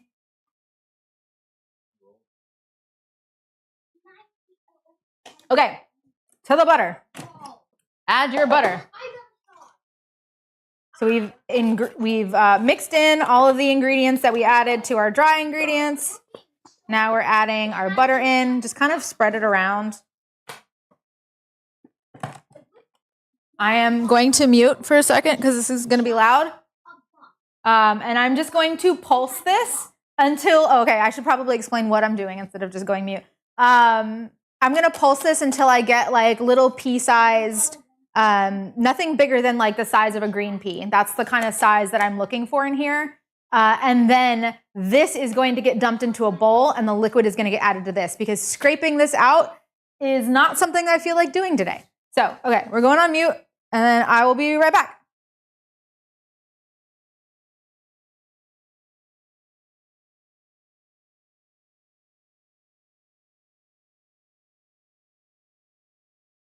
And we're back. It smells really good. All right. In she goes.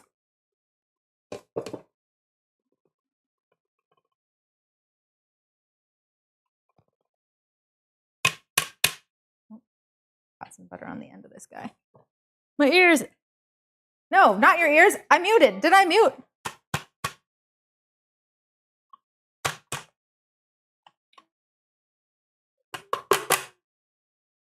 Okay. We are now done with a food processor. I'm not done because I am, in fact, going to make multiple batches of these scones today, but you are done with a food processor. Okay.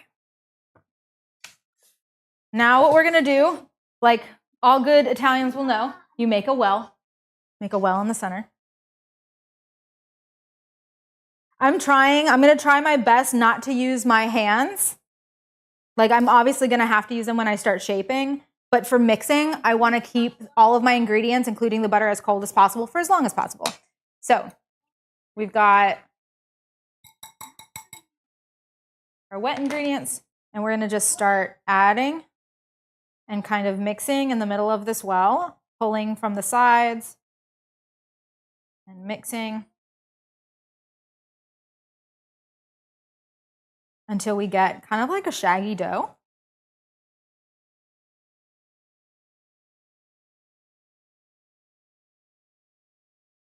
Also going to try to pull every ounce of this out of the bowl.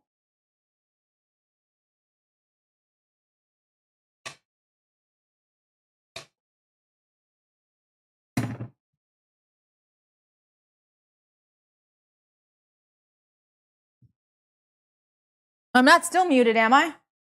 You guys can hear me, right? The light's on.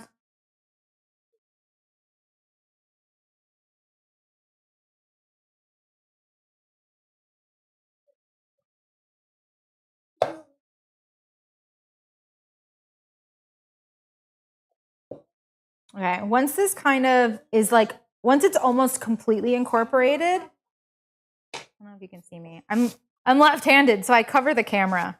Once it's almost completely incorporated, which is just like in a couple more kind of folds, oops, you're gonna go ahead and turn it out onto your counter, which I'm gonna do right now anyway. Oh, okay, cool. So turn this out onto my counter.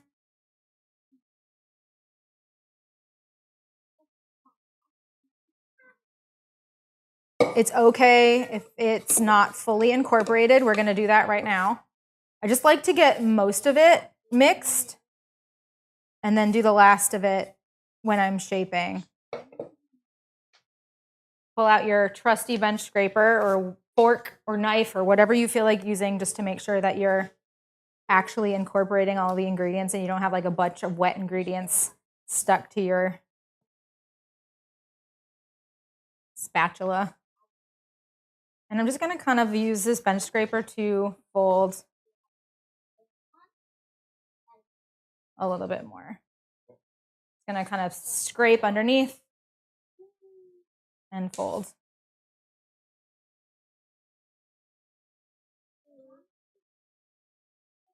This might get a little sticky. That is a-okay. You can flour the surface that you're working on.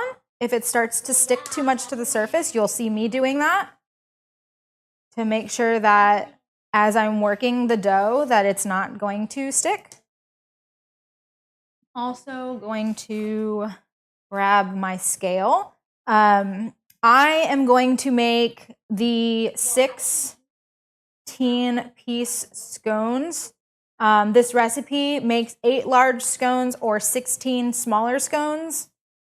Today I am doing the harder version of this just for the stream, I guess, and for the video so that people can see how to break this down more than just 8 pieces this way. Okay. Get my flour out. I'm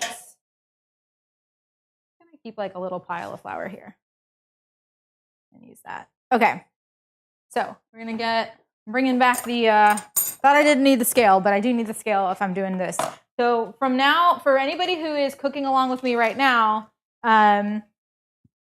if you're doing your 8 scones, just bear with me while I separate these, but I'm gonna be essentially making the like version of 8 scones twice. So you just get to follow along when I start to actually shape the individual scones. So basically what I'm doing is I'm going to put this on a plate and weigh it.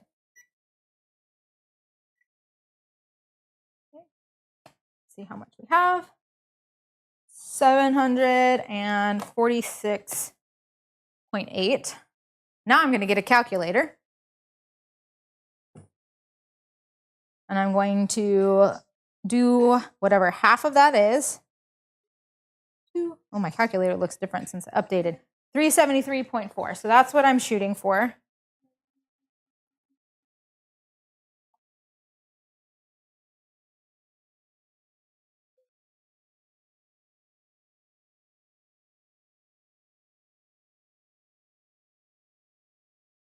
Okay. So now I've got 2. Flour. I've got 2 pieces here, equal pieces for my mini scones. And I'm going to kind of shape this into a square. So now if you are with me, you're making 8, or if you're making 16, we're here. We're at our two scone place. I'm gonna move this so that people who are looking at me dead on can see this. Okay, here we go. So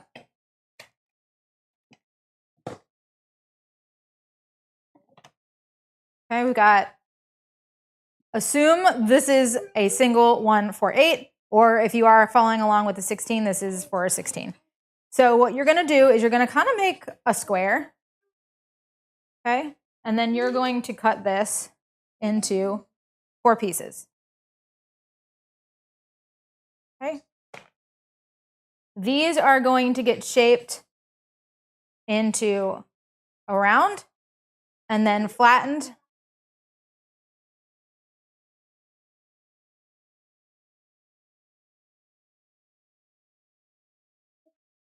until they are about 5 inches. And I do have that in centimeters.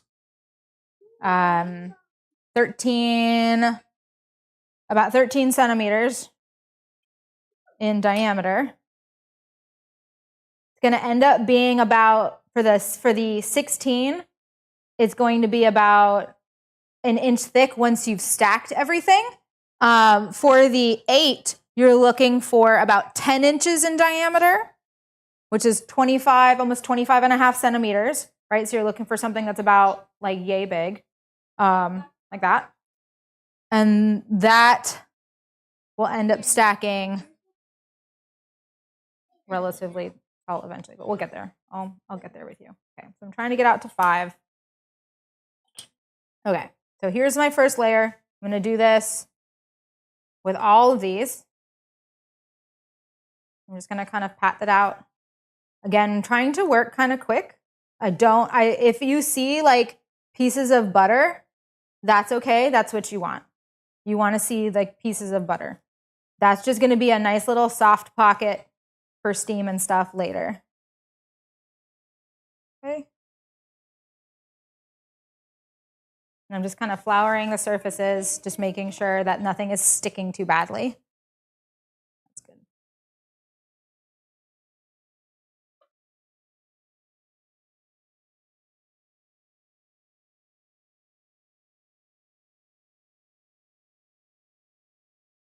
The cool thing about, like, I know I'm flattening this down a little bit, but the cool thing about this is once we start stacking, it's actually going to also create layers. And it's going to get just a really nice like puff and flake that you wouldn't have if we just had like one chunk. Honestly, even if I am making these without like a kind of like the little ribbons of jam, I will still do some of the stacking. I'll probably do it like 2 or 3, like break it into 3 pieces and then like stack so that you get that flake. Okay, 3, 4.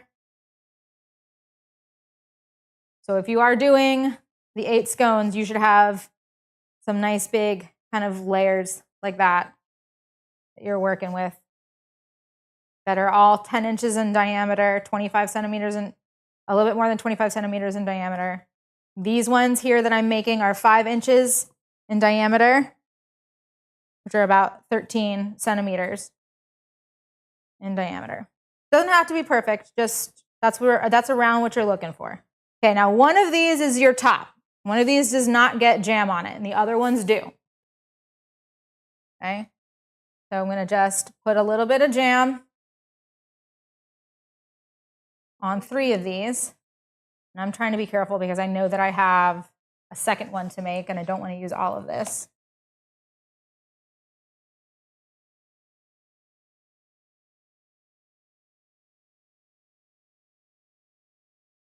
And then you can get a knife and spread this around with a knife or a spreader, whatever you want to use. You're basically just kind of going to take it and spread that layer of jam. Let's bring this more into camera so you can see what I'm doing. There you go. Okay. So you can see like it's not a sauce, right? Like we're not flowing off the sides of this. It's kind of like if you were going to make like a peanut butter and jelly sandwich kind of situation. Okay.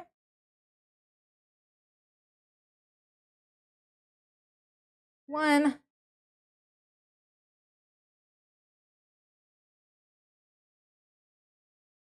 And you don't have to be uber perfect about this and have like the same amount of jam. I don't know, marmalade, whatever. I don't know. You don't have to have the same amount of the cranberry on each layer. They can be different amounts. It's not a big deal. These are relatively rustic.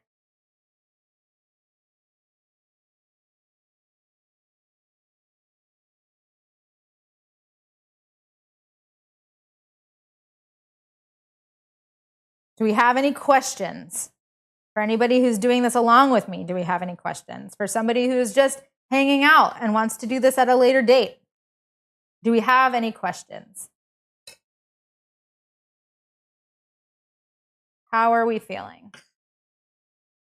Do you want to have 3 layers and have just like some really thick pieces or really thick ribbons of the cranberry? You can do that. That's okay too. Now we're going to stack.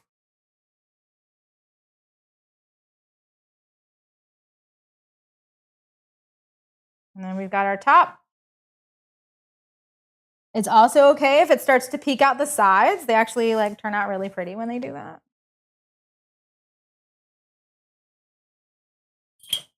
Okay. So you're essentially going to have about a 5-inch, 13 centimeter diameter for your, if you're making 16, if you're doing the small scones. And they're going to be about an inch tall. So about 1 digit, right? The tip of your thumb, you're going to have about an inch, about 2.5 centimeters tall. Okay. And then that is going to get cut. And I'm actually going to just like use this for that, just to give me, I like to use metal ruler. That's the word I was looking for. I like to use metal rulers because they give really clean lines. I use them when I'm doing like cinnamon rolls and all sorts of stuff. I know that they have the like Silpats that are all pretty and give you like the exact diameters of things so that you can like really get it correct, but whatever. And now I'm just going to cut. If you really want to have like nice cuts, you can have some warm water ready. I'm just going to have a wet paper towel because we're lazy like that. You can have some warm water and clean it in between cuts. I'll probably clean it in between cuts, but I'm just going to kind of wipe. And then you're cutting. Essentially what you're doing, if you're doing the larger one, I apologize. You're going 10 inches in diameter, 25.4 centimeters in diameter, and you're looking for about 1.5 inches tall. Okay, 1.5 inches tall. It's about 3.8 centimeters, almost 4 centimeters tall. And then you're going to cut it in half and then into quarters, and then you're going to cut the quarter pieces in half, and you end up with 8.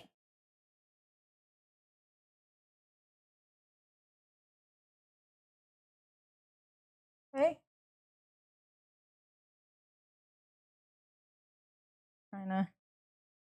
We're going to go right-handed for a second. We're going to do it. Look at me go.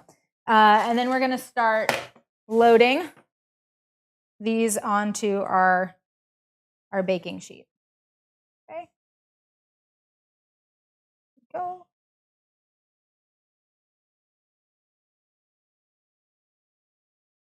Yes, I'll do it this way.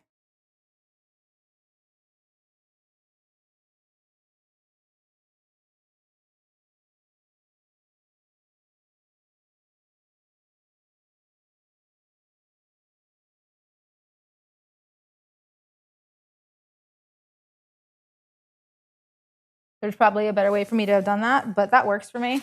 Okay, let's go ahead and make the second one. You get to watch me do this again. And then these are actually going to go in the freezer or the refrigerator. And you want the butter to kind of chill up. While that is in there, we're going to turn on the oven and get the oven going. Actually, I can do that now. Do I have anything in here? I don't. This is going to be up at 425, which is 218 Celsius. And we're going to get that going. Okay. So same thing here. I'm going to chop this into 4. Where does my bench scraper go? There we go. Chop this into 4 pieces. So you have 3 layers for your cranberry and then a sauce. I have a feeling that I just put flour all over my face. That's fine. These don't have to be perfect either. We're just going for relatively equal. These are scones. This is not a petit four. This is a scone. It can be rustic. It is not a big deal. As long as everything is relatively the same size, you are in good hands, in a good place. Now you want to try making peanut butter and jelly scones? Yeah, you should. If you're going to do peanut butter and jelly scones, let's think this through here. should not be talking about other recipes. It's fine. If you're gonna do peanut butter and jelly scones, I think you should get peanut butter powder. And instead of using the powdered milk, put in peanut butter powder. And then I would also suggest, how would you do this? I would suggest mixing peanut butter and powdered sugar, kind of like you would have a Buckeye, because peanut butter likes to get really melty if it's just by itself. Like you couldn't do a layer, like make jelly and then have jelly and peanut butter kind of swirl together, because the peanut butter gets really, really runny when it bakes if it's just by itself. So I would think that you would have to kind of make that into kind of like if you were going to do homemade Reese's or a Buckeye or something like that, and actually turn that into something that won't run when you bake it. But the fastest way for you to make that peanut butter and jelly is to make the jelly this way and then make the scone dough peanut butter flavored with peanut butter powder. That'd probably be your best bet if you were planning on doing that. Good luck, have fun.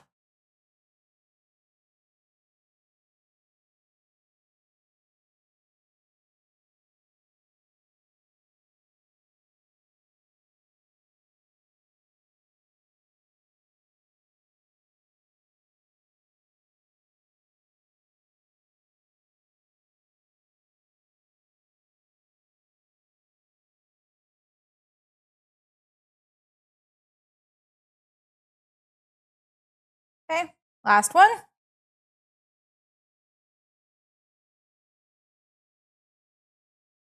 If you're gonna make two, honestly, I should have put this under a little bit of saran wrap, cling film. I can feel that's a little bit hard just from sitting out, but we're moving relatively quickly. It should be okay. It's not gonna change too much, but if you feel like you're gonna go kind of slow when you're making this, if you're doing the smaller ones, I suggest covering the second half with some saran wrap. Okay, let's start spreading. So we'll get some of our jelly onto each of these.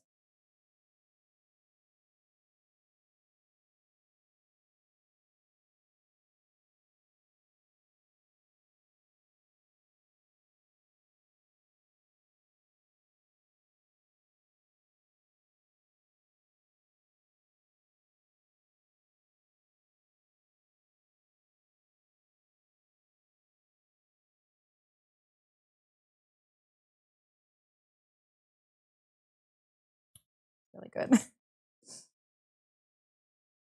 I love cranberries. What could possibly go wrong? Exactly.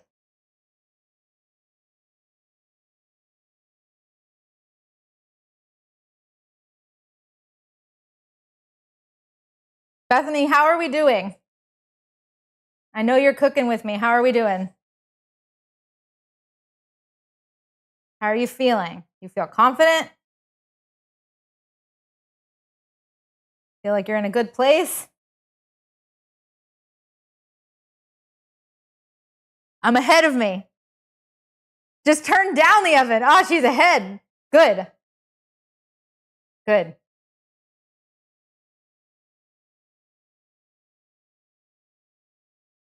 Nice. So I've got some people in here cooking with me right now during the cook along, and she's already had her scones in the oven for at least 3 to 5 minutes. They start at a higher temperature and then they come down for the rest of the bake. So she's already ahead. That's fine. I understand. Do what you have to do. Last bit. And then we're going to stack and cut, just like with our other one.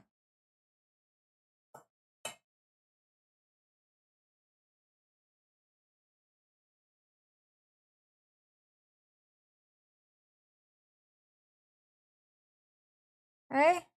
And now we stack.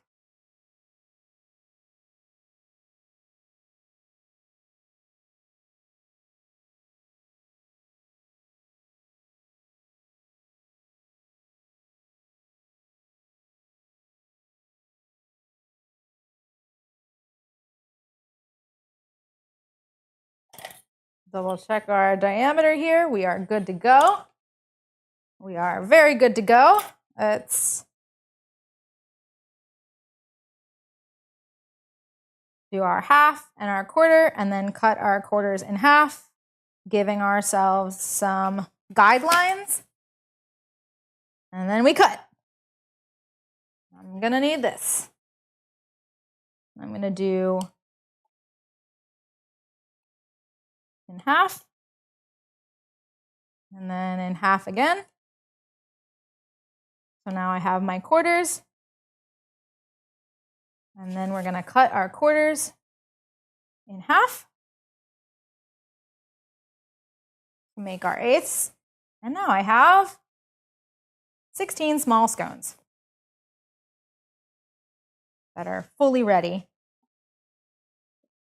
to go into my refrigerator. I'm actually gonna put mine in my freezer just to move things along a little bit.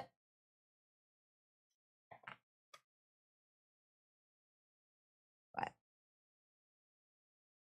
cleaning up the edges just a tad too. Also unnecessary, just doing it for visual appeal.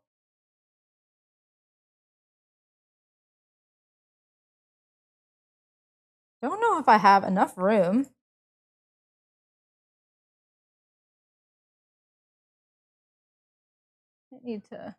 I'm gonna have like just one big like cake situation. I might do two. I'm gonna do 2 trays.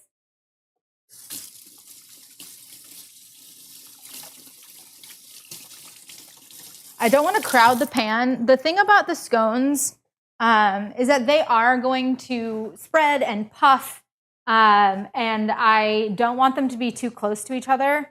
You can still break them apart once they cool enough, but it's not really worth it. All right, so what I'm gonna do is I'm just gonna move a secondary. I've got a second tray here. If I was doing 8, I would just kind of set them up like that. But because I've got 16 here, there's just more than I want to do on one pan. So we're gonna have them kind of chilling like this. And now we're actually gonna have something that looks relatively symmetrical.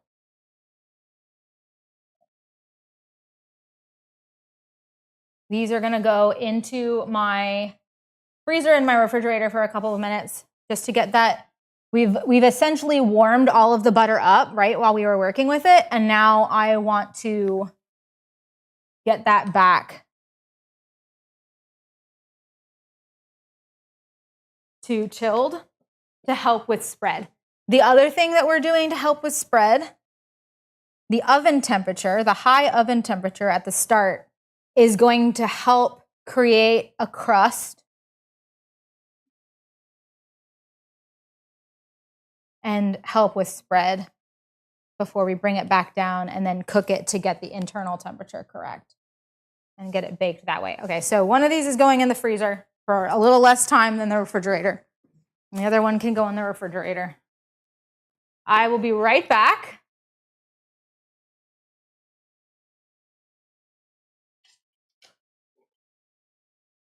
Excuse me.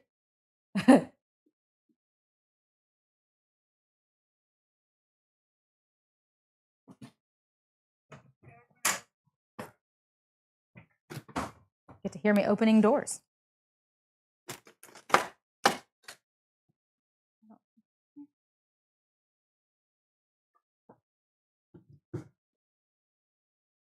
Okay, we've got one in the freezer.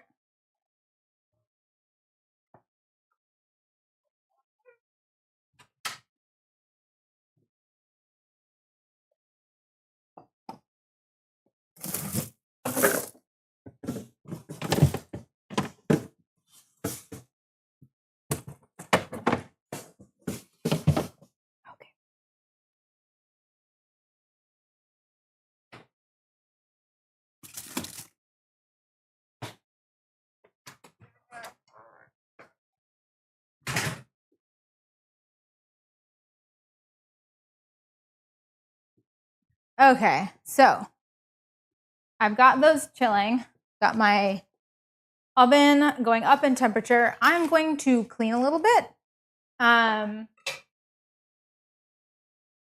We still have our topping that we need to add to the top of those. We're going to brush them with a little bit of heavy cream and then do the topping. If you want to do that before what I just did, you can.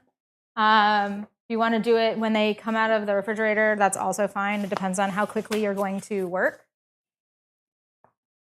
I'm just going to clean for now,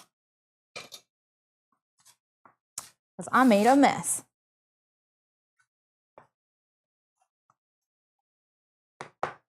I didn't measure, ended up with 10 wedges. Hey, that's fine. That's fine.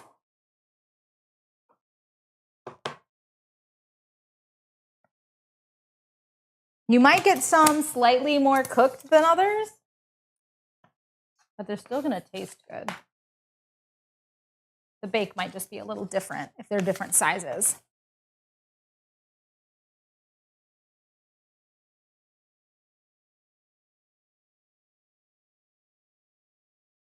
Okay, didn't flatten when spreading the layers. It's going to be tasting. Oh, like the cranberry didn't like spread it. I'm sure it probably like spread out as you were like smushing the layers down on top of each other. That's probably a thing, right?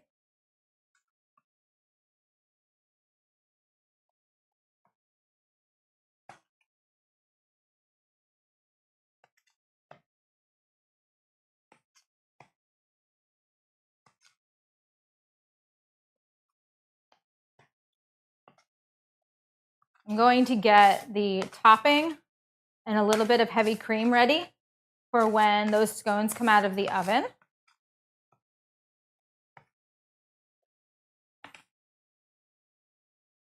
Not the oven, refrigerator before they go into the oven.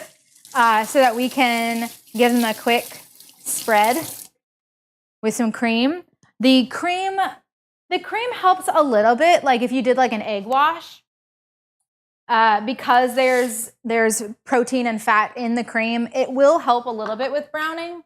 But really it's there so that our sugar topping will stick to the top of the scones. That's really why we're doing it. I'm just gonna do like that much. Not a lot. If I need more, I can pour more.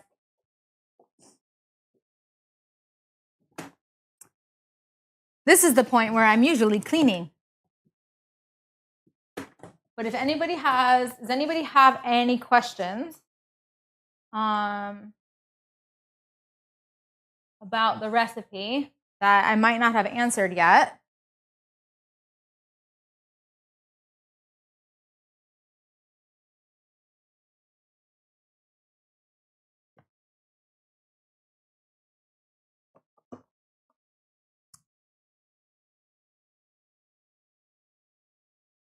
Oh, yeah, you're good. Okay, so you like split them, made circles, put the jam in the middle, then kind of like squished it down and then started kind of pushing it into the correct diameter. Yeah, you'll be fine. You might have some like really big chunks of like cranberry in certain places, but honestly, like I'm not mad about that. That sounds great. I'm now up to temperature 425. 218 is where you're starting, 425 Fahrenheit, 218 Celsius. It is not fan on. I'm not doing convection. This is just straight up baking. We're not doing a forced fan here if you're in Europe. This is just we're just baking it in the oven. And then that is going to cook when we put them in. They're going to cook for about 5 minutes if you're doing the larger 8 piece. And after 5 minutes, you're going to take the temperature down and you're going to cook them for 12 to 15 minutes at 400 Fahrenheit or 204 Celsius. Because we're doing the 16, it's slightly different. It's still going in. We're still using the same oven temperatures, but they're going to go in for about 3 minutes before we bring them down for about 9 to 12 minutes to finish them off. And I'm going to set my timers for like the lower end so it catches me, and then I can kind of keep an eye on them.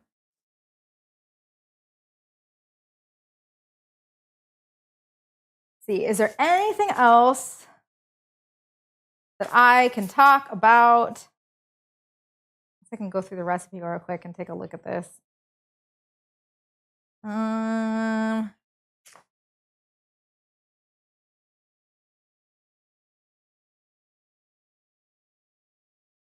I guess it said to brush with the cream first before putting them in the refrigerator, but I didn't follow my own instructions.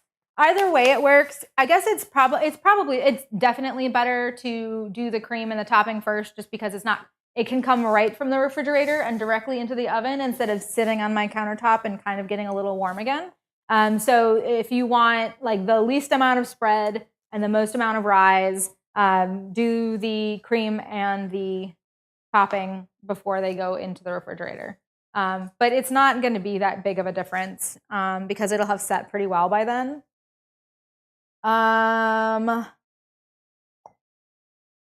Let's talk a little bit about storing. You can store these, I would say 3 to 4 days on the countertop before they start to dry out, which to me is a long time for a baked good. I feel like baked goods start to go bad like within the first day. And I say bad, stale. Stale is probably the better. Like they start to dry out within like the first day of baking them. Unless they're really high in sugar content, like moisture just it gets just sucked out of them. And I feel like they get really crumbly and dry. But these tend to stay pretty well for like 3, maybe 4 days. If you do not plan to eat them that quickly, or you want them to remain like as fresh as possible, you can do one of two things. So the first thing you can do is you can put them in your refrigerator, and then you've got them for maybe a week and a half without any issue. You can also take the baked scones and put them into basically keep them on the tray that they're on and stick them in your freezer and freeze them kind of individually, and then just toss them into a bag and keep that bag in your freezer. And that will last about a month to 2 months in the freezer before they start like getting a little freezer burny and then you can't reheat them. To reheat the scones that you've frozen, if they're baked already and then you're freezing them, you're freezing a baked scone, you're going to take it out. You can stick it either, I guess you can put it on your counter and just let it come to room temperature. You can put it in an air fryer for a minute maybe, and it would probably heat up in under a minute pretty well. I'd probably put it at the lowest temperature possible. If you're going to do that, you can put them in the oven and bring them up to temperature. The fastest way to do it, though, is going to be in a handy-dandy microwave. I would suggest, just because of the way that microwaves use heat to kind of like move all of the molecules around in something or in like whatever you're reheating, it'll agitate it a lot, and baked goods tend to do not well in the microwave. Put your microwave at the lowest possible power setting that you can. I know it's tempting to just like hit 30 seconds and start every time you use a microwave, but it does in fact have different power levels and different settings. If you have a fancy enough microwave, sometimes it will say bread and you literally have a bread setting. I would say like between 10% and 20% power at 15-second increments or at a bread setting will be your best bet. And just cook it in the microwave until it's warm, and you can kind of press on it and it will spring back and it's like nice and soft. Like that's when you know the center has fully baked through, when it's like nice and soft. If you overcook something in the microwave, the second it cools down, it will start to dry out and it will get actually like tough and hard because you've like literally like rebaked, you've like cooked it. And we're not trying to recook, we're trying to reheat. So keep that in mind when you do go to bring them back up to temperature from freezer to wanting to eat it. The other thing, there is another option that has nothing to do with already baked scones. You can actually freeze the scones before you bake them, and then you can bake them whenever you want. Now, the important thing about this is that they are not going to rise as much as they will if you bake them fresh. They will still be nice and soft, but they are going to be denser. This also happens with biscuits. I know we talked a little bit about like Southern biscuits. American style biscuits are basically scones that use a lot of the times buttermilk and are not sweet. So if you have an unsweetened scone, if you have your biscuits, they do the same thing. Where like you can kind of cut them, make it all nice and fresh, cut them, and then freeze them and say, hey, I'm going to bake them, right from the freezer, and I'll have them, basically to save. They don't cook up as well. They're still good. They're still like tasty. The texture is still pretty good, but they're not going to be. You're not going to get as soft of a crumb, and they're not going to get as much rise. And it's because you're not using something that, like, you're not using yeast or something fermented as a leavener. You're using a chemical leavener with the powder, the baking powder, and the baking soda. They don't last as long, even when it's double acting. And heat is the thing that causes that second reaction for leavening in the way of baking powder. It's still not going to do as well, and they tend to kind of like relax over time. So the longer they're in your freezer, the less rise that you're going to get. You can do that. It is absolutely an option. But it is not going to be as, it's just not going to be as like perfect tasting. I would rather bake them and reheat them than just freeze them before they're baked and bake them every time I want one. Also, like, I know people do that a lot for like cookies. But yeah, it's not as good. It's not as good. Just FYI. Oh, goodness.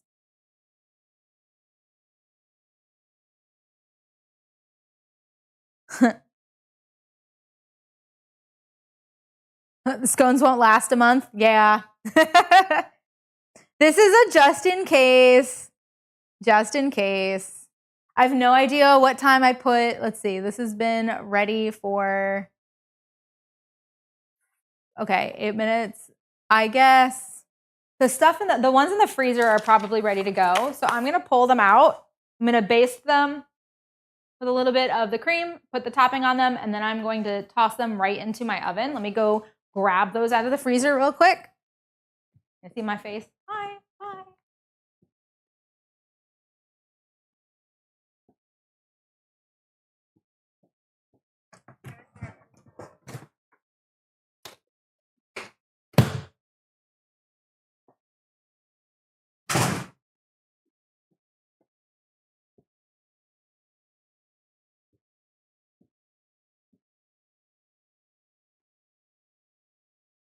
Okay.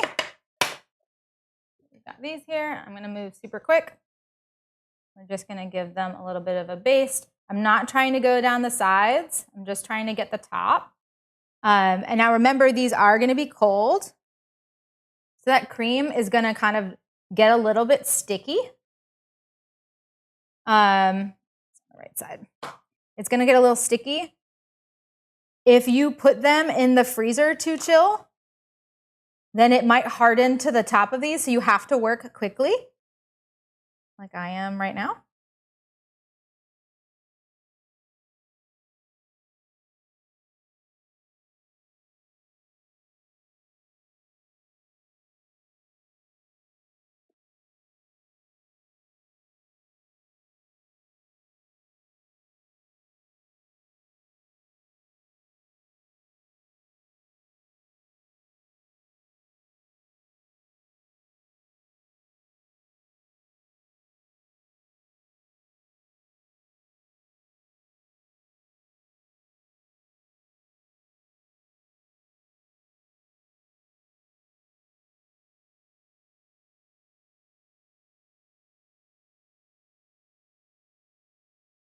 If some pours down the sides and like it's on the baking sheet, that's fine.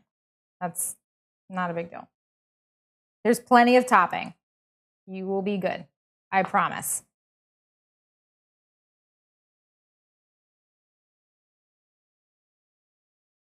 Let's do just a little bit more on these guys. I want like a good amount. It's going to get nice and crunchy on top. Okay. And into the oven.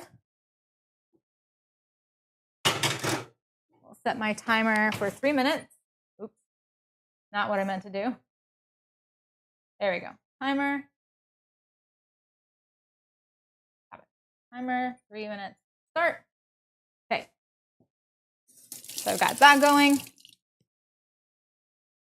And now I'm back to standing here.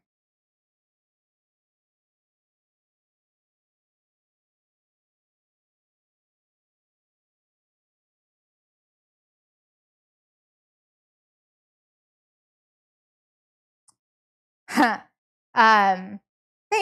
for thanks for telling people about that mindfunk. I guess for anybody who's seeing this at a later date, or for all of the people here who are here with me live, I do have a Patreon that helps support the content that I produce. It helps with this. It helps with my website. I also have an Instagram. The handle is a_little_spoon for Instagram. The website is alittlespoon.com. And I really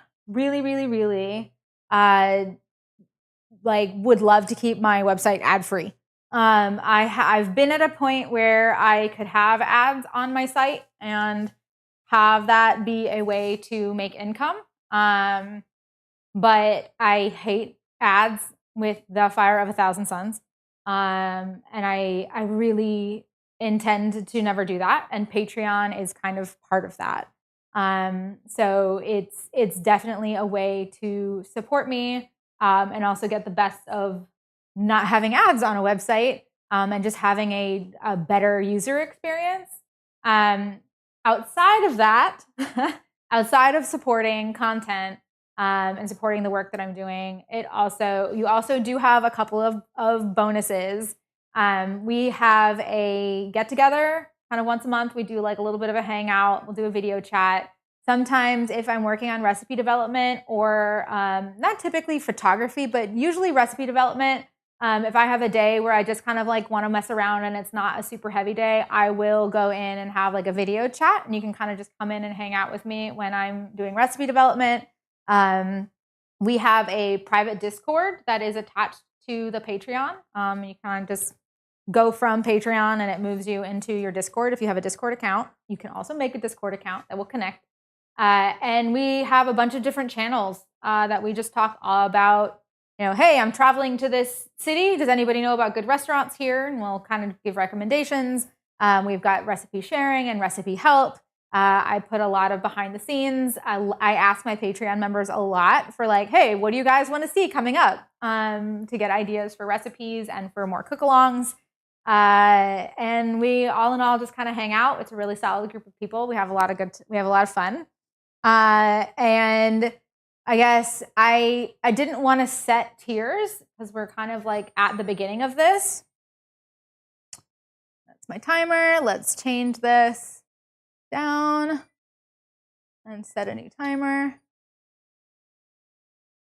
I didn't want to have like a bunch of different tiers where people were kind of like locked out of different things, at least at the very beginning. So you can join as a Patreon member and support for as low as $1 a month, and go up to, I think the highest I did was like $20 a month, which is obscene. Like nobody needs to do that. And you can support and just not take part in anything. Like if you're like, look, I totally am here for the content, but I do like the idea of going to your website, but having no ads. And you want to support that, you can do that. If you do want to join in and actually like make friends and hang out, you're welcome to do that as well. But any tier gets you access to all the things. Yeah. Welcome. I don't know. Thank you for mentioning it. Thank you for forcing me to talk about myself here on the internet.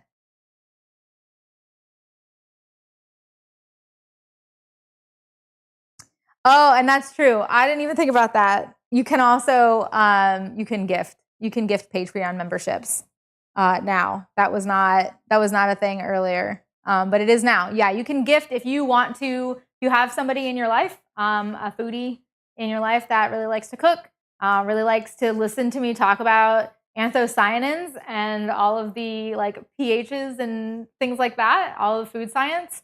You can gift a 3-month membership, so $3. Be like, hey, here's 3 months to this, and they might enjoy themselves for that amount of time. Could be something nice to do if you really feel like doing that. I'm great at this. I'm gonna check out these. Let's see where we are. Ooh, they're looking good. I'm excited. I love scones, friends.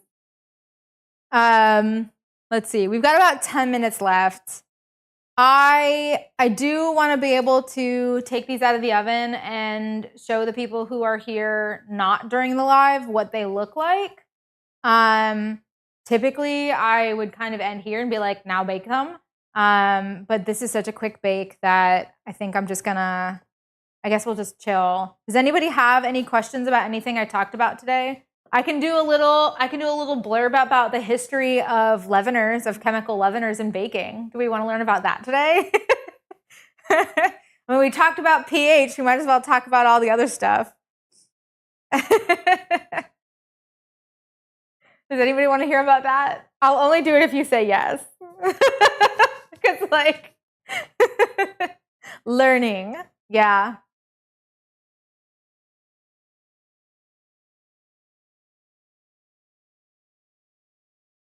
Yeah, I guess originally, when whatever it was, yes. Originally, when bakers were baking, right, and they weren't using yeast and they didn't have leaveners, they did start using baking soda, right? So we're using baking soda as a chemical leavener, and you need to have acids in order to create that reaction, right? All of that rise. And so if a baker wasn't using something that was acidic and they put baking soda in, it wouldn't do anything. And they were getting frustrated that they were kind of limited. And not only are they limited to baked goods with acids in them, right? They're also limited by time because baking soda, that reaction happens really fast. And within 20 minutes, you're losing like 40 to 60% of the leavening power. You're losing the leavening power. And so they had to do everything really, really fast. And that's incredibly frustrating. So then they came up with cream of tartar. And they started messing around with that, right? So you have essentially, you have baking soda, sodium bicarbonate, and then you have a weak acid that are combined along with like anti-caking agents, so like cornstarch. You have those combined, and now you don't need to have an acid. It's going to just react once you add liquid. But again, we're stuck because everything has to happen fast. So you're not limited by your ingredients, but you still are limited by time. And there was more frustration there. So then they started adding in, that's when we created baking powder. And that's when we started adding in the phosphates and the aluminum sulfate and all that kind of stuff. Monocalcium phosphate, aluminum, guess what was the other one? Aluminum sulfate, sodium aluminum sulfate. They started adding those in so that it would be double acting. Those ingredients specifically react to heat. So you kind of get a reaction at the beginning, right? When liquid or acid or a liquid that is acidic meet the sodium bicarbonate, the baking soda, and then you get a secondary reaction with heat once it hits a specific temperature and it goes above that when you're baking, usually. It will create a secondary rise, and that's where the double acting comes from, and that's baking powder. The more you know. Time is money. I agree.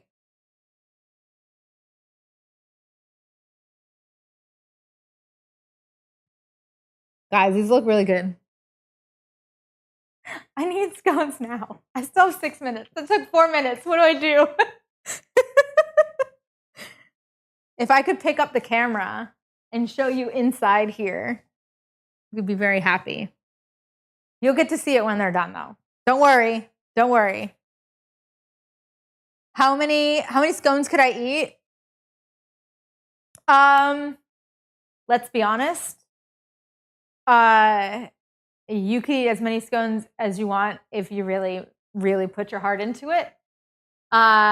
Anything was possible. I guess what is the most number of scones that I've eaten in a single sitting? Probably about 2.5 of the big scones. So 5 of these, they're so good. Whatever. It's fine. Especially during recipe testing. During recipe testing, you're eating everything. Oh my gosh.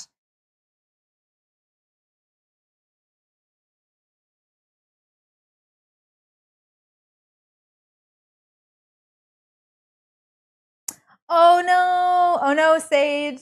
Try letting your yeasted bread rolls rise 20 minutes at room temperature instead of in the oven with the light on Turkey Day. Was your house too cold?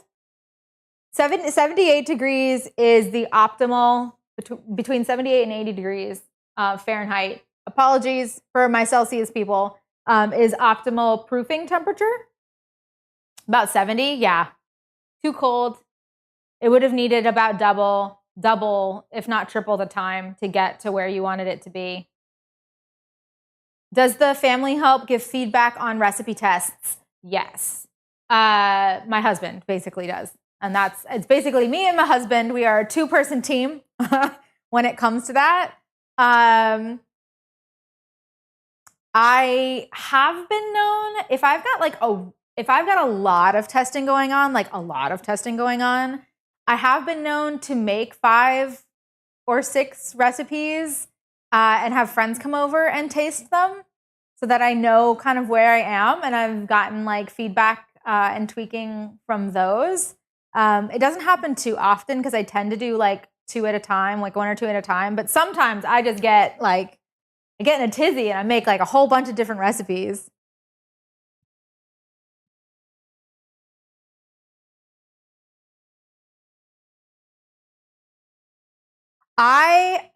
For anybody who's a bread maker or a baker, I've seen, and honestly, I may get, but I'm not sure.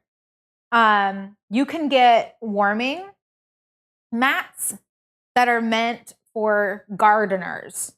They have the bread proofing. They're called proofing mats for the bakers, but they're wildly expensive. Like somewhere between $100 and $200 or something ridiculous like that.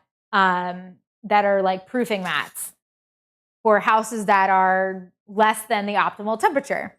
But you can also get, they're for gardening and they're for starting plants. So for like starters and going from seed into your starters or your seeders, or I don't know what they're called. But basically like your little guys.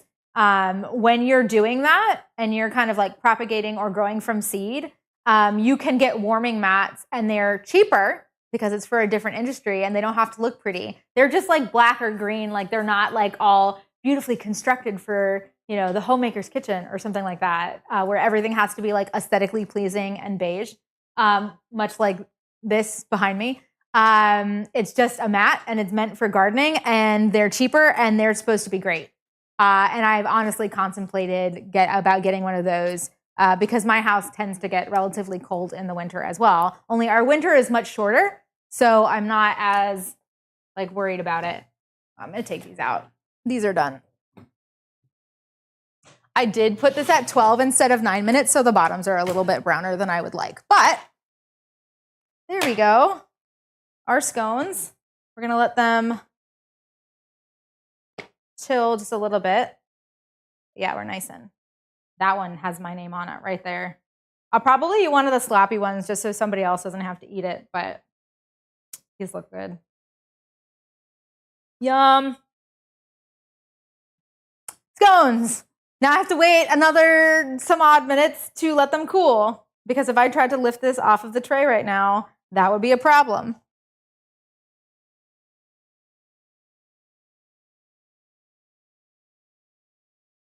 Your house is a breezy 69, no wonder you get terrible proofs. Yeah, that's too low of a temperature in Fahrenheit. That's too low of a temperature for proofing. If you don't have like a warm place in your house, what you can do is take the trays in your oven and move them all low or high, probably low because usually the rack on the bottom doesn't come out of your oven. But you can move them all down and turn this on the lowest that you have. Sometimes they have a proof setting.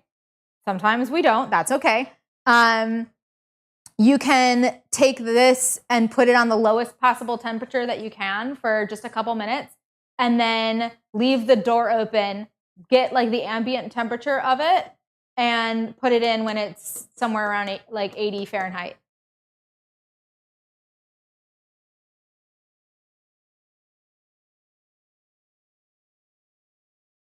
Oh. Really hot.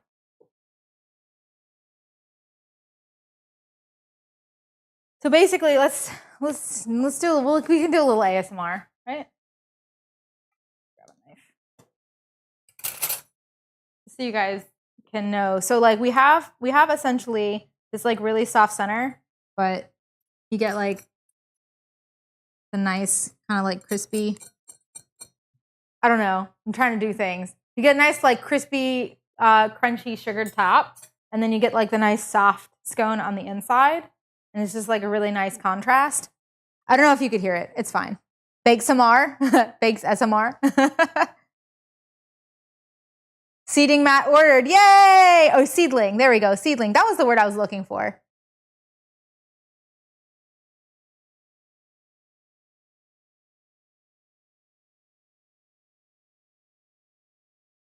Cool. Okay. Which one do we want to eat? Do you want to choose? I'm going to bring my husband in here so he can decide which one we're going to eat. I feel like this one looks like it probably got baked the most, but it's also pretty high. And I kind of like the height on it. Which one looks the absolute worst so that I can not give it to other people and we can just eat it? Probably this one looks like it shifted a little bit, right? Yeah. Okay. Still really soft. I just want to like show the inside in some way. Oh, that's hot. That's hot. That's hot. Ooh. That's not very good too. Ooh. Okay. Here we go. Yay, scones. That's kind of what you're going for. You get this nice ribbon in different layers. It's like nice and soft. Here, it's hot. It's hot. So just like be careful with it.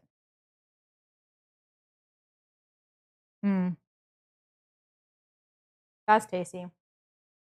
I'm happy. Okay. Et voila. Scones. Thank you very much to the people who are not watching this live. Don't eat the whole thing. You better share with me. That's the only one we get to eat right now. I mean the edges so you can have the middle. Aw, that was nice. I do like crunch though. I like the whole thing. Okay. Thank you very much for joining me. If you found this in a playlist and you're not here when it was live, for those of you who are here live, I'm just going to say my outro, and then we can hang out for another couple minutes while these chill and I get the second batch in the oven. For those of you who are here, decided to make these with me as part of a playlist, like a video playlist, and it's not live, I'm going to say goodbye to you now. Thank you so much for joining me today while we made these cranberry-orange cream scones. I hope that you take these at whatever time of year with you, for family, for friends, for yourself, your morning cup of coffee or tea, or however you feel like doing that. I hope you enjoy them. If you have any questions, feel free to reach out to me in either the comment section of this video or find me on my website, alittlespoon.com. You can find me on Instagram. The handle is at @a_little_spoon.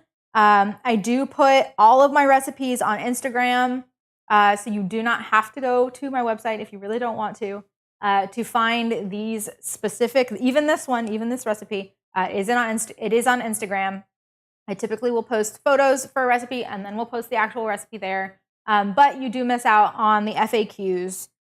So that's why I link the website recipe there. But there's a bunch of information. Most of what I talked about today is in the FAQ section of this recipe on the website. So if you're ever wondering about something, first place you can go is there. Second place you can go, or first place if you really want to, you can contact me. You can DM me on Instagram. You can send me something through my contact page on the website, or you can comment right underneath this video. Again, thanks for joining, and I hope to see you next time. Bye. Cool. Rambly. We're fine.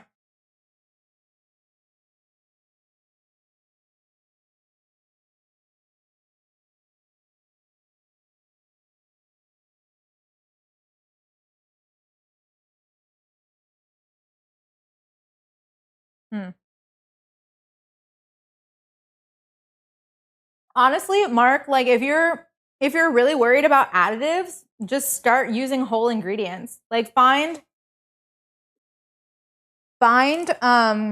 websites that don't use things that are like pre-made.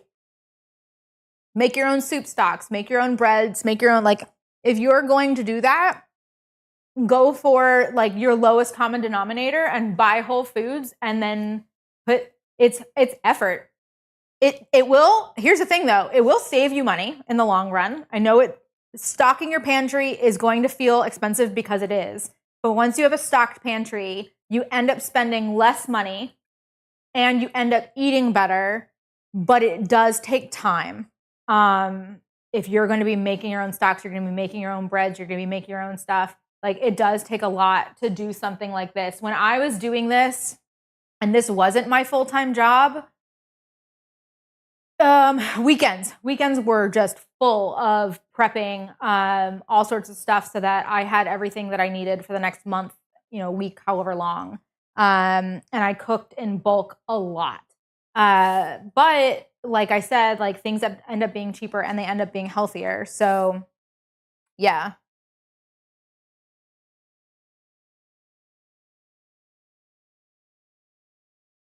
Okay, cool. Got it. Understood.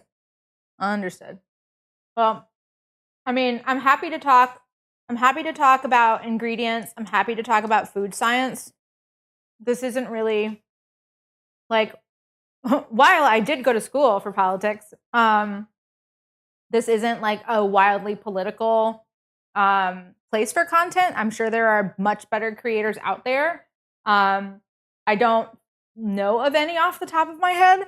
But I'm sure that there are creators out there that who have already made those videos that like went to school like for like to be a dietitian, to do food chemistry and like all that kind of stuff. Like there are people out there that literally went to school for this and that is their passion. So I'm sure that you can find it. If you're curious about an ingredient and you want to know more, I can probably help point you in the right direction for like research.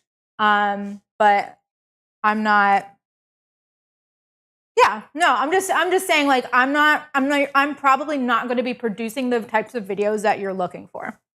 Like I'm going to be talking more about like like if I produce educational videos, I'm going to be producing educational videos about like cooking technique, about like chemical reactions and why things are doing what they're doing. If you substitute certain things, so like I talked a little bit earlier about like the double O flour versus all-purpose flour and like protein content and stuff like that. Like I'll be discussing like differences in ingredients and how they change a recipe, flavor-wise, texture-wise. But I'm not going to be really talking about like additives.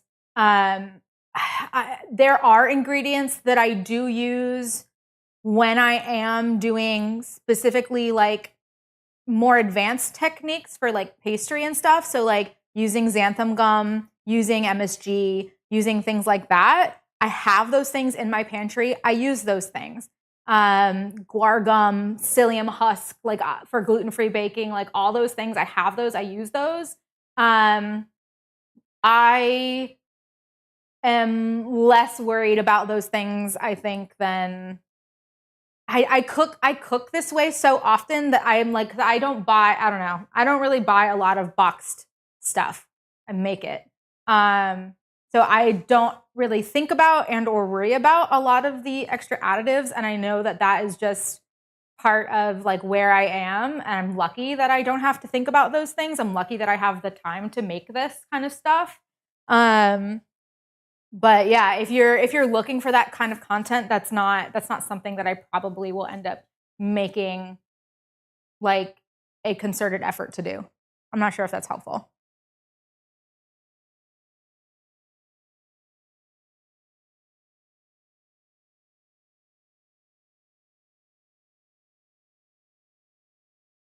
Milk chocolate is chaste chocolate. I agree. I don't like very sweet things at all. I'm going to be very honest.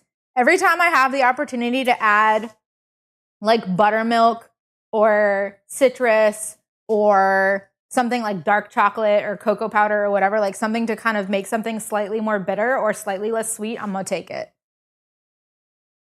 I don't really like sweet things, and I almost fully hate mixing sweet and savory. I just want savory. Like I can do sweet and savory if it's like a dessert and it like airs on the sweet side and it's meant to be dessert.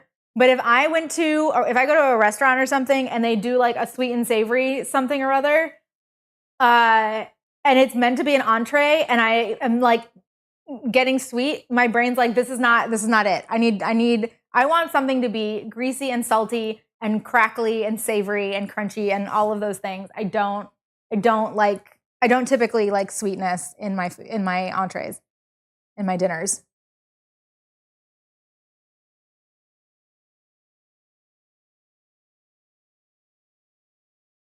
Chocolate is the real Achilles heel of the country. Just wait. Chocolate is getting really scarce. Yeah, do we want to get political? Chocolatiers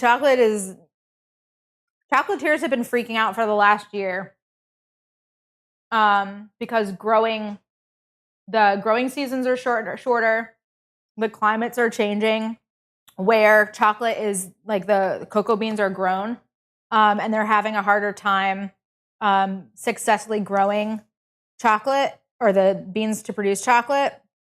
And then on top of that, the tariffs that we're going to see from those countries are going to increase the cost of chocolate, and it's going to be I give it like another 2 years and like chocolate's going to start getting really expensive. Like it's already going to start getting expensive just in general, but like it's going to start getting worse. I love the chocolate you brought, Nerm. That's gone.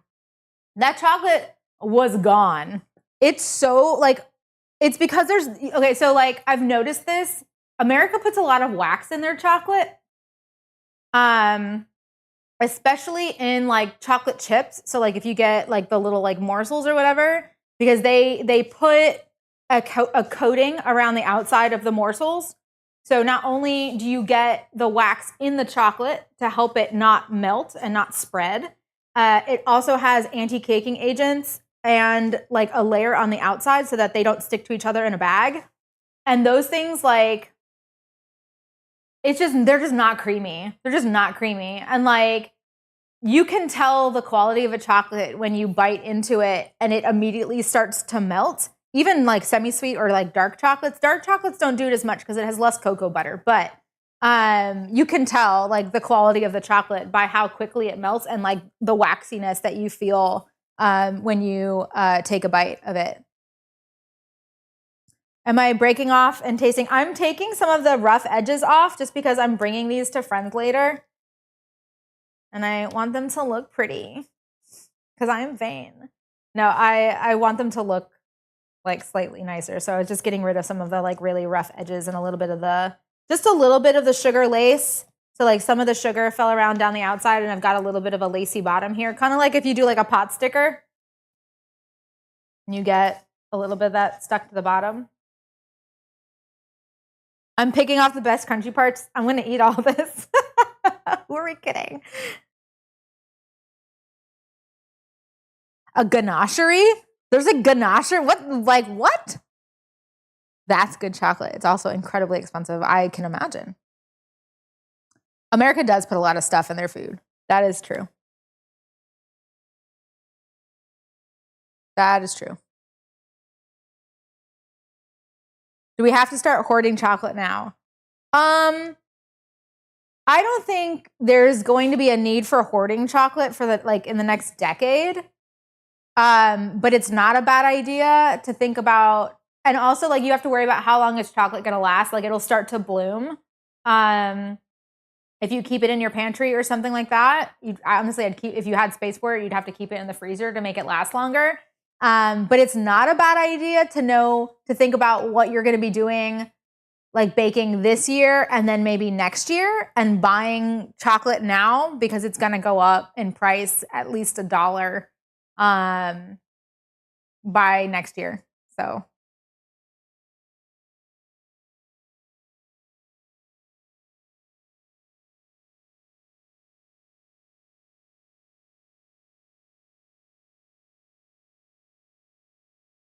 To find ganachery. That's funny.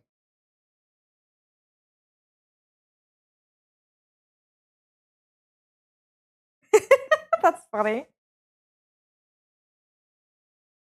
Okay. I think I've done all the damage that I can here. Do we have any final questions? Anything we want to know before I say goodbye to you guys?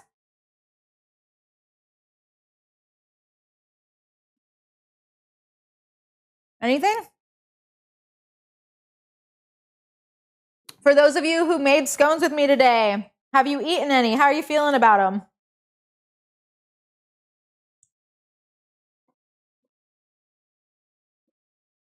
Are we happy? We tried them. What did you think? We split one. It was incredible. Good. Thank you.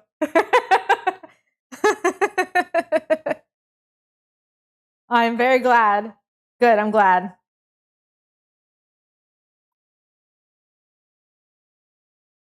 Cool.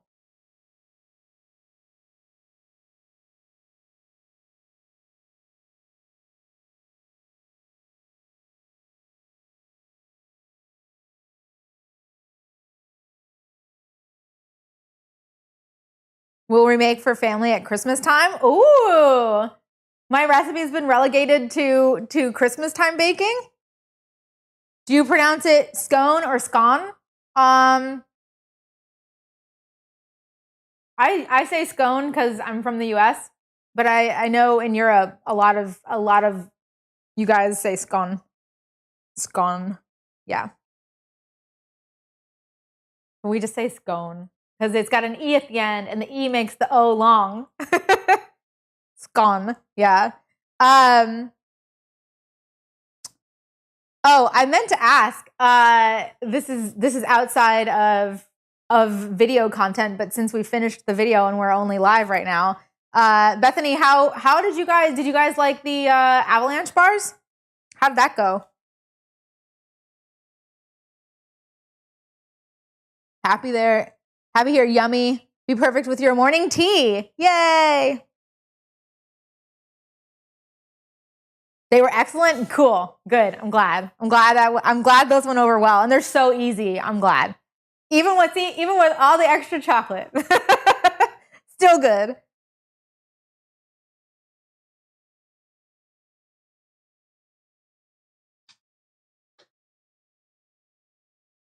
Your uncle demanded he keep them? Love that. Do I watch the Great British Baking Show? I do, but I have not watched the final episode. Please do not spoil it for me of this last season.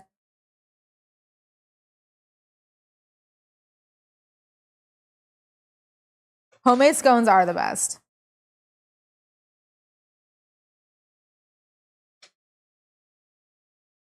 I did hear that they made scones in the final. I did hear that. I don't know what part of it was, though, if it was like the signature or the, what is it? The signature, the technical, or the showstopper. I don't know which part of the stat with the scones took place in, but yeah. Okay. Goodbye, everybody. I have to make 16 more of these. I have to bake the rest of the ones that are in the refrigerator, and I need to make more of them. So I will see you next time. Oh, speaking of which, the next video, January 5th, is the first Sunday in January. We are going to be making pierogi. So I am literally coming, I'm going to be like all brushed up and ready. All of the knowledge will be in my head. because I will have made 600 plus pierogi with my family for Christmas Eve. And then just after New Year's, a week and a half later, I'm going to make more for you guys. So I will probably be eating leftover pierogi while making new pierogi. But I'm thinking what I'll probably do is the traditional flavors. I can talk a little bit about a non-traditional stuff, but I'll do a sauerkraut, and I'll do a little bit of sauerkraut, and I'll do a farmer's cheese and potato, which is a traditional flavor. My family does American cheese. We do like Velveeta and American cheese and potato, which is honestly the only time that I ever eat those cheeses. I don't have them in my house. I don't keep them in my house. Just because something that says, like, I don't know, I'd rather use real cheese in my stuff. I need to get some sodium citrate. Citrate. Sodium citrate is it's a crystal that, like a crystalline, sprinkly, whatever, powder. Can't come up with the word. We're fine.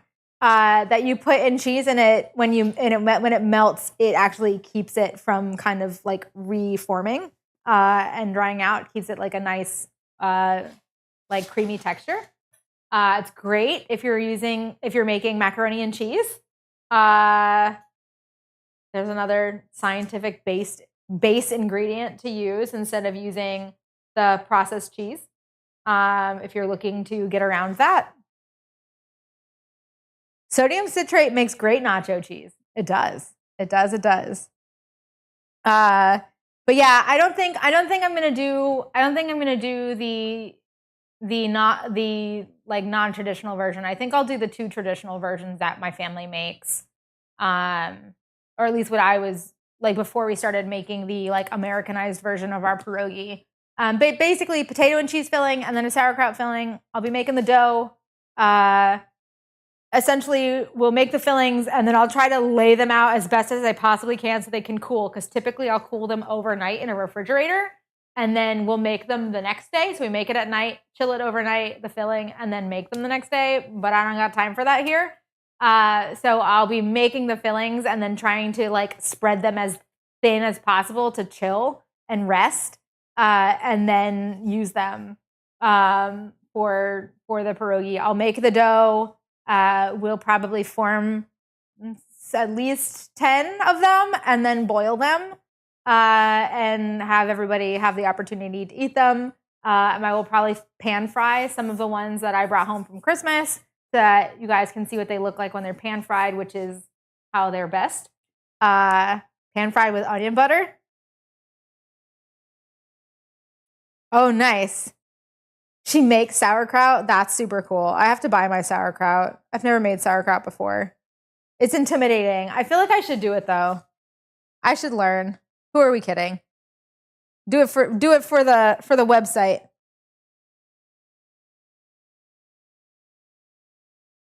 But yeah, we're doing pierogi next. That's going to be, I think I started, instead of 12:30 like I did this time, I think I started it at 11:30 a.m. Eastern time zone. So if you are looking to cook along, look for the pierogi recipe and you can get ingredients for that. And I will see you here again in January. Do I pickle things often? I pickle cucumbers and I've pickled okra and pickled zucchini is really good. Like pickled squash is really good. But I've never done like cabbage. I should learn how to make sauerkraut, and I want to learn how to make kimchi as well. That would be fresh kimchi. Oh my God. Oh God. So good. So good. Blueberry pierogi in the summer as a treat. I've seen prune and fig, and I've seen blueberry. I feel like if I was going to make a blueberry pierogi, see, the problem is I just want a ham pie at that point. Like I want flaky crust. If I've got like a blueberry filling, I need a flaky crust. But like, I feel like blueberry and like a Danish, like the cheese Danish together inside a pierogi would be really nice. Like that cream cheese kind of Danishy like filling with like some blueberries. I feel like that'd be nice. But also I could just make a Danish.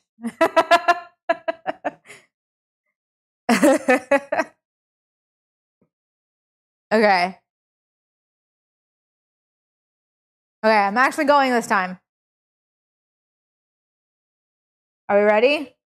Ready. Okay. Bye, everybody.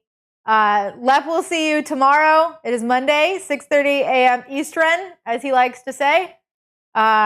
He'll definitely be on time. Definitely won't be late for any reason at all. And I'll probably pop in and say hello too.